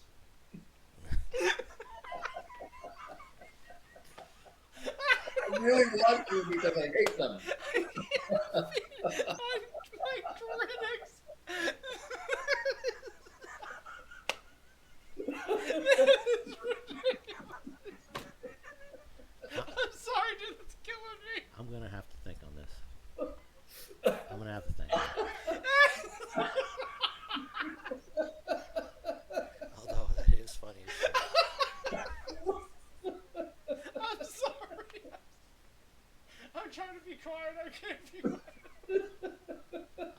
show. Damn. I was about to fucking kill you. Now you I hate your show. fucking the cops, the Inquisition kicks in the my door. God. Kicks in the door. And they all have.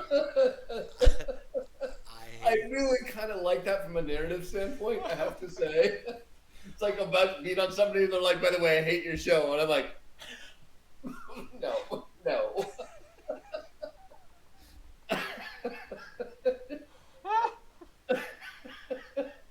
Oh God.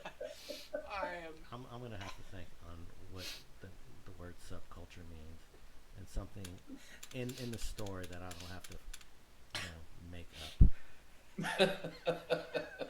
That makes sense. I'll come back to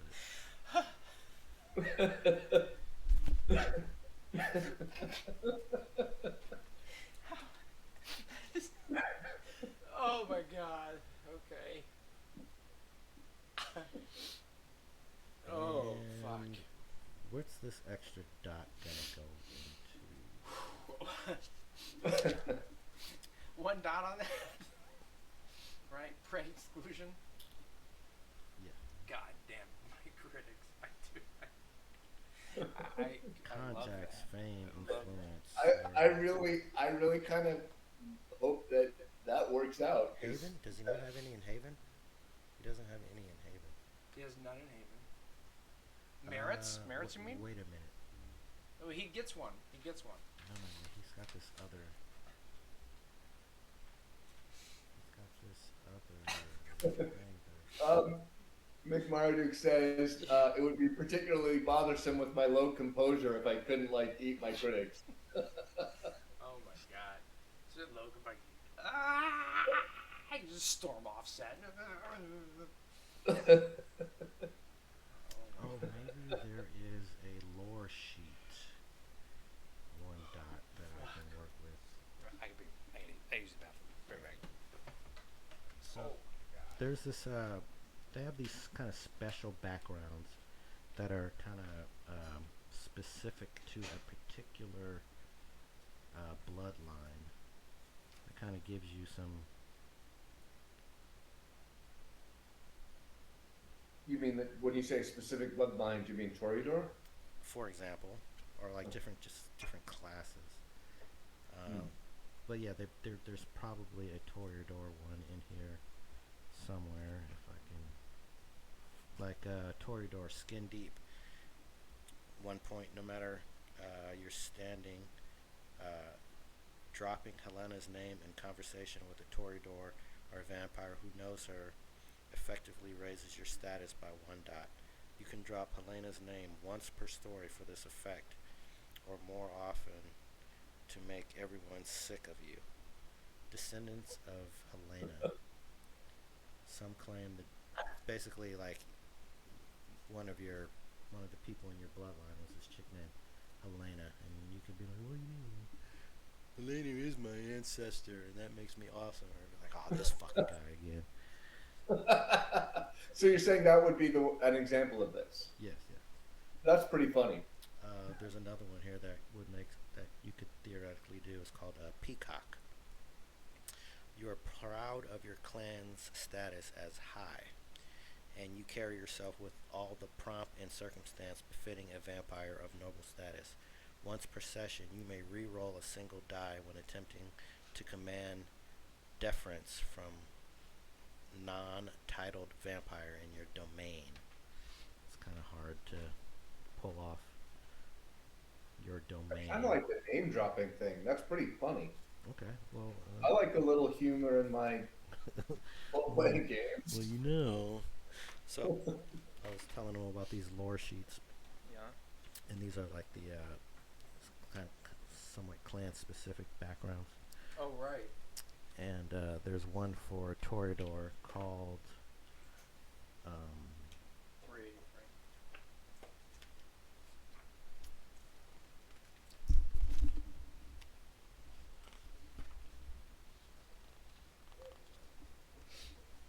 there's a Toreador specific one called Descendant of Helena. It's called Skin Deep. No matter your standing, dropping Helena's name in a conversation with a Toreador or a vampire who knows her effectively raises your status by one. Your status, which is you have one dot in it, so you count as somebody way more important. Um, you can drop Helena's name once per story for this effect, or more often to make everyone sick of you. That's awesome. I like That that. really is. I like that. That is great role play. So there's more blurb on Helena. Some claim she dwells in the Americas, constantly at war with a rival. Others say she runs the most popular vampire nightclub in the world. A few believe she is the clan founder's lover, and that she is in the process of waking the Toreador Antediluvian. That's the first guy who, like, fourth generation vampire named Toreador. Beautiful and gifted, it is said none can look away from Helena unless she wills it. Mortals have died to be the first to witness her artistic creations. Her descendants all display an immense level of talent, exemplifying the traditional Toreador role. It is a stereotype few Toreadors resent. Helena is a clan icon. Toreadors who want to get to know you, Toreador who want to get to know you so they can get a little closer to her. So it's, you basically are of her bloodline, and you're very happy about that and let everybody know. Oh, dude. Right. Yeah, can I just write that down? Because that's kind of dope. It's called Skin Yeah. Deep. So you know Helen of Troy? It's a Yeah. merit. She was my great great great grand aunt. Yeah, exactly.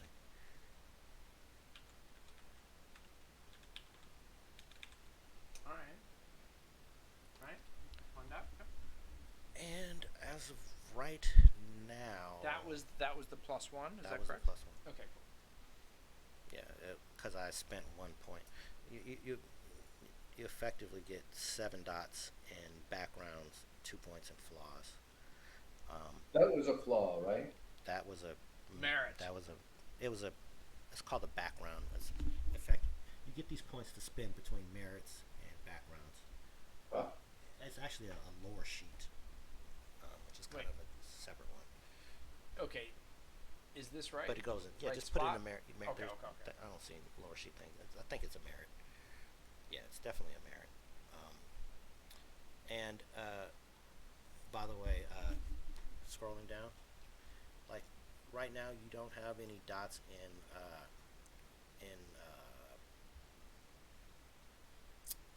Haven, but it specifically says that if you don't have any dots in Haven, then you can fall back on your money. So basically, you have a fucking house somewhere that's, maybe a condo somewhere that's like you put a lot of money into, and not to mention you're a contractor, so you're whatever we're calling it, but you have a lot of money and you know how to fucking build shit. So even though you don't have any dots in Haven, you have a really good Haven anyways because you're rich and your character says you know how to fucking build shit. So Haven, dots in Haven are for people who like don't have any of that shit. Whereas, Gotcha. So it doesn't matter to me. well, it kind of matters, It does. but it's a Hey. it's a workaround for not having dots in Havens because you already put dots and being rich as fuck, and you put your skill as you basically can role play your Haven, but maybe it's not necessarily Yeah, in a the Haven. best. Yeah, a Haven is also another like level of security. So like what you've got is Well, they talk about it in the Haven discipline. perfect. If you don't have it, I can just. Yeah, you can just look it up. But basically, I mean, being rich and having a nice condo, or whatever like that, it can act as your haven, and it's exclusively yours. But a haven can also incorporate like a community for, other vampires to be a part of. So, He'll read it, uh, which will be just be a better. character with none of those. Okay. The storyteller may allow a player character to default a somewhat better haven from other backgrounds, such as resources, status, or influence. Of course, if those backgrounds go away, so does the character's nice haven. So, you know, like If I I said, lose my money, I lose my haven.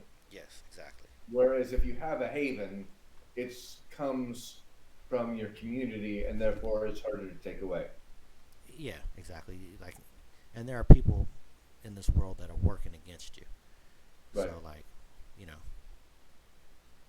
it, yeah. I mean, it's hard to put words to, but there's basically more than one way to get at a lot of these things. No, So, I get you. I so get you. you know, I'm we following. can work out a haven for you that makes sense, but just having no dots in that and just saying that it's tied to your resources.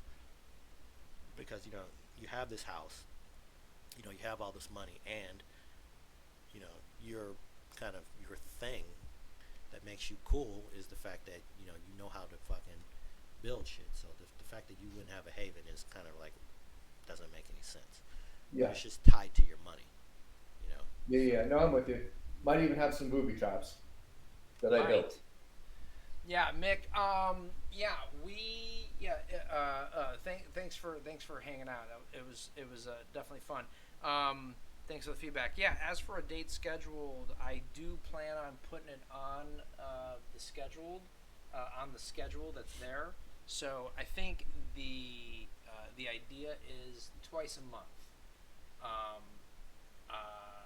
that is what we can, kind of commit to, as we're all working adults still. so, so that's kind of that's kind of the dynamic. So, but when it goes on the schedule, it'll definitely be on there, and it'll be posted. So it'll be fun. It'll be fun to have people hanging out and being entertained with us.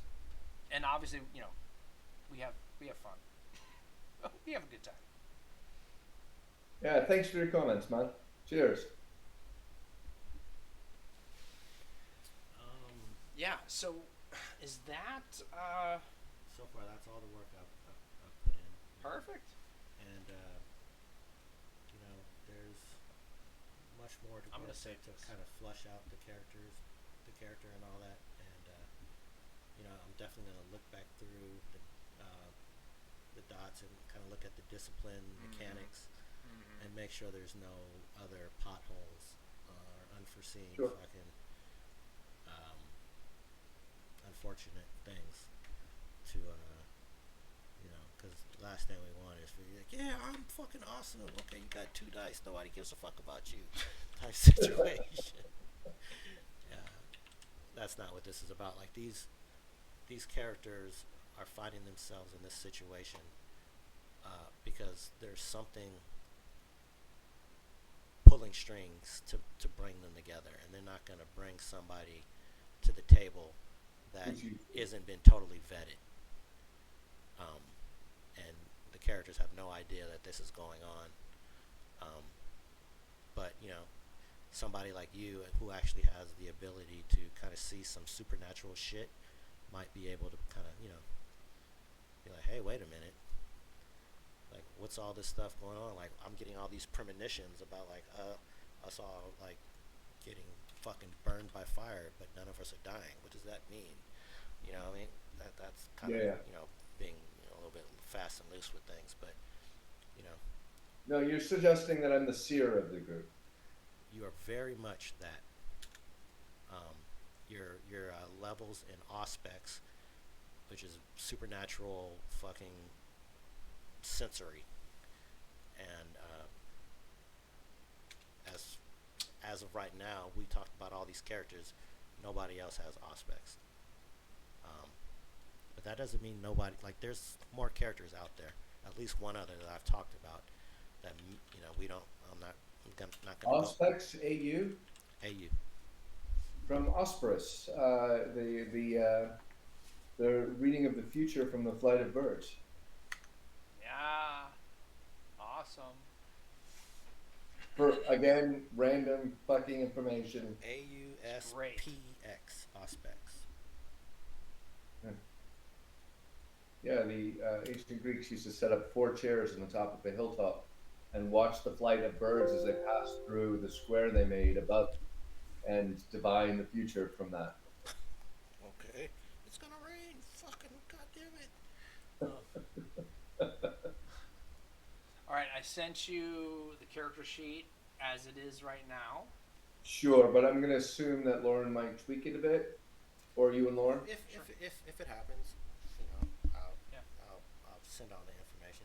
Or you can tweak it and then and I have your No, I mean, honestly, I don't know enough about the game mechanics to tweak it. I mean, well. I'm It's more, just as I said, I'm more interested in the overall narrative, and just having fun playing. So Yeah. whatever works, works. You know, the And game you two know mechanics that far better than I do. That's not the only thing, you know, about what's going on. Like the name, you know, I could trust that you could come up with a name for a character. You know, Sure. the name Like of the name of your sire, the one that created you. I think you could come up with the name of that too. Sure. There's, you know, some things about the desires and ambitions that are kind of game mechanic-y that I haven't really got all the way into. So I kind of look at that, and then like, you know, there's stuff on the like the back page of this that is history, you know, true age, apparent age. Some of that stuff is game mechanic-y. Oh, it is. Well, yeah, I mean, like, you know, you can't be like 300 years old and be a 12th generation vampire. Right. You know, so there's But like you can be like 80 there's years a old. range. You know, 50 like you've years been a old. vampire for like 10 years, like Yeah. I'm saying roughly. Right. So, you know, you basically look 10 years younger than what you are, or maybe up. Maybe it's the range from 10 to 100 years. So if I was this home builder that managed to get a series and be popular for enough time to have some fame, I have to imagine that I was at least 40 when I was turned. Yeah, we can, you know, we can do this like thought process right now. Like, Yeah, sure. I'll If let you. guys have it. I'll let you know what the actual range is on. Just from the way you explained it and me thinking about television personalities, And you, I would say that I you could was. also have been this TV personality after you got turned. That's not set in stone either, for me. Oh, gotcha. So that expands it. So I could be apparently or it could be 35 both. and in fact 45 or 50, for how long it was turned. Yeah, not only that, I mean, you could have been human at one point and then got turned, and maybe the ratings went up after you were turned. Right. All of a sudden, that's when it went from like cable access to Yeah, right. network. Okay, so Yeah, exactly. So 12. Wayne's World, party on. that's right, man.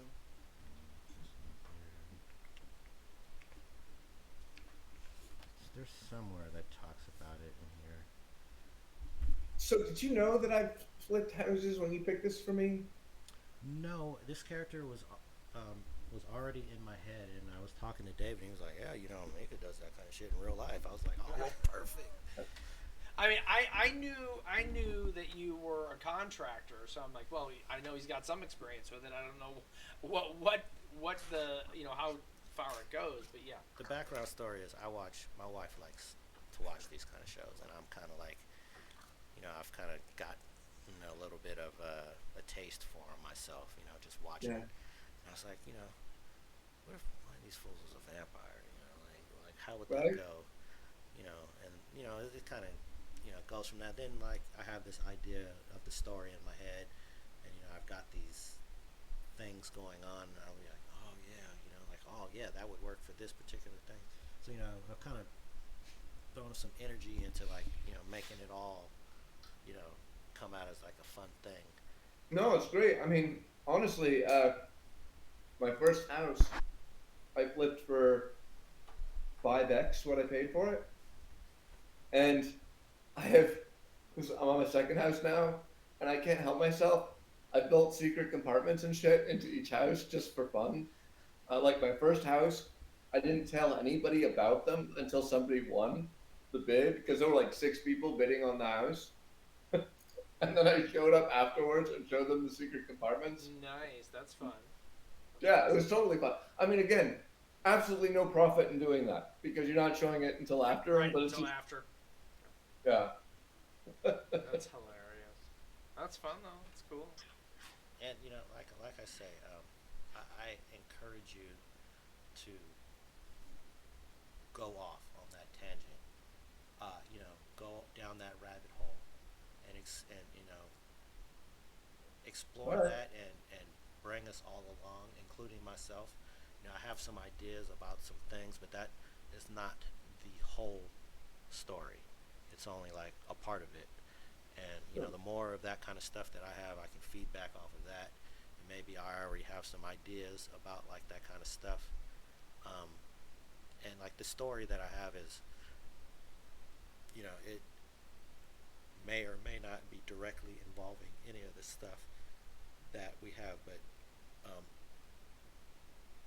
one of the things that I've done in like over these years when I'm like trying to think of some of these stories is to like kind of go down the list and like make a checklist. Like, why would this skill be important for this Mm. adventure or this story? Like, and if I can't find one, I fucking figure out some shit. Like, what if somebody tries to use this skill? Like, so, you know, I don't say I have an answer for everything, but a lot of these things, I've kind of, at least had some thought on about like, and then how does the story, get woven together with all these things and like have like a through plot line. Um, Sure, you know, so absolutely. I'm just saying there's hopefully there's a reason for a lot of this shit. And like another thing that I've done, which is this is kind of what's called meta gaming, right? Like thinking outside of what the characters know. Um, so you don't have to like take it for what it's worth. But like I've also made an effort to like make sure that there's not a lot of people stepping on other people's toes in terms of what they can do. So like a lot of people don't have like even if some people have the same vampiric power, they don't have the same sub power within that power. So like like for example, one person might be able like there's two level one auspex powers. One of them is to just like have really sharp senses, like they can hear, smell, taste, feel things really well, and the other one is to be able to see supernatural stuff. So Right. like maybe I gave you to see supernatural stuff, and I wanted to give somebody else to fucking have sharp senses, just so people aren't feeling like, oh well, fucking he can do that shit better than me, and what the fuck is what? Why am I? What's the point? Yeah. Yeah. Yeah, yeah, yeah. So Dude, where's my add value? yeah, Yeah. and you know that is not necessarily always something that makes sense for role playing games, but for me in this role playing game, these characters are being chosen by something for a reason, Sure. Yeah. and Yeah. Yeah. Yeah. so there might have been two or three candidates in this pool for this person to try to this thing to try to manipulate for, and maybe these other people got fucking x'd out and you got brought in because you did have added value. you know Yeah. One thing that I also want to mention is just all the thing, just basically what Lauren is mentioning, but all the things that you bring to it is, you know, kind of can be canon, right? I mean, you have the ability to kind of create your own, make those ideas that you have be the reality in the game, right?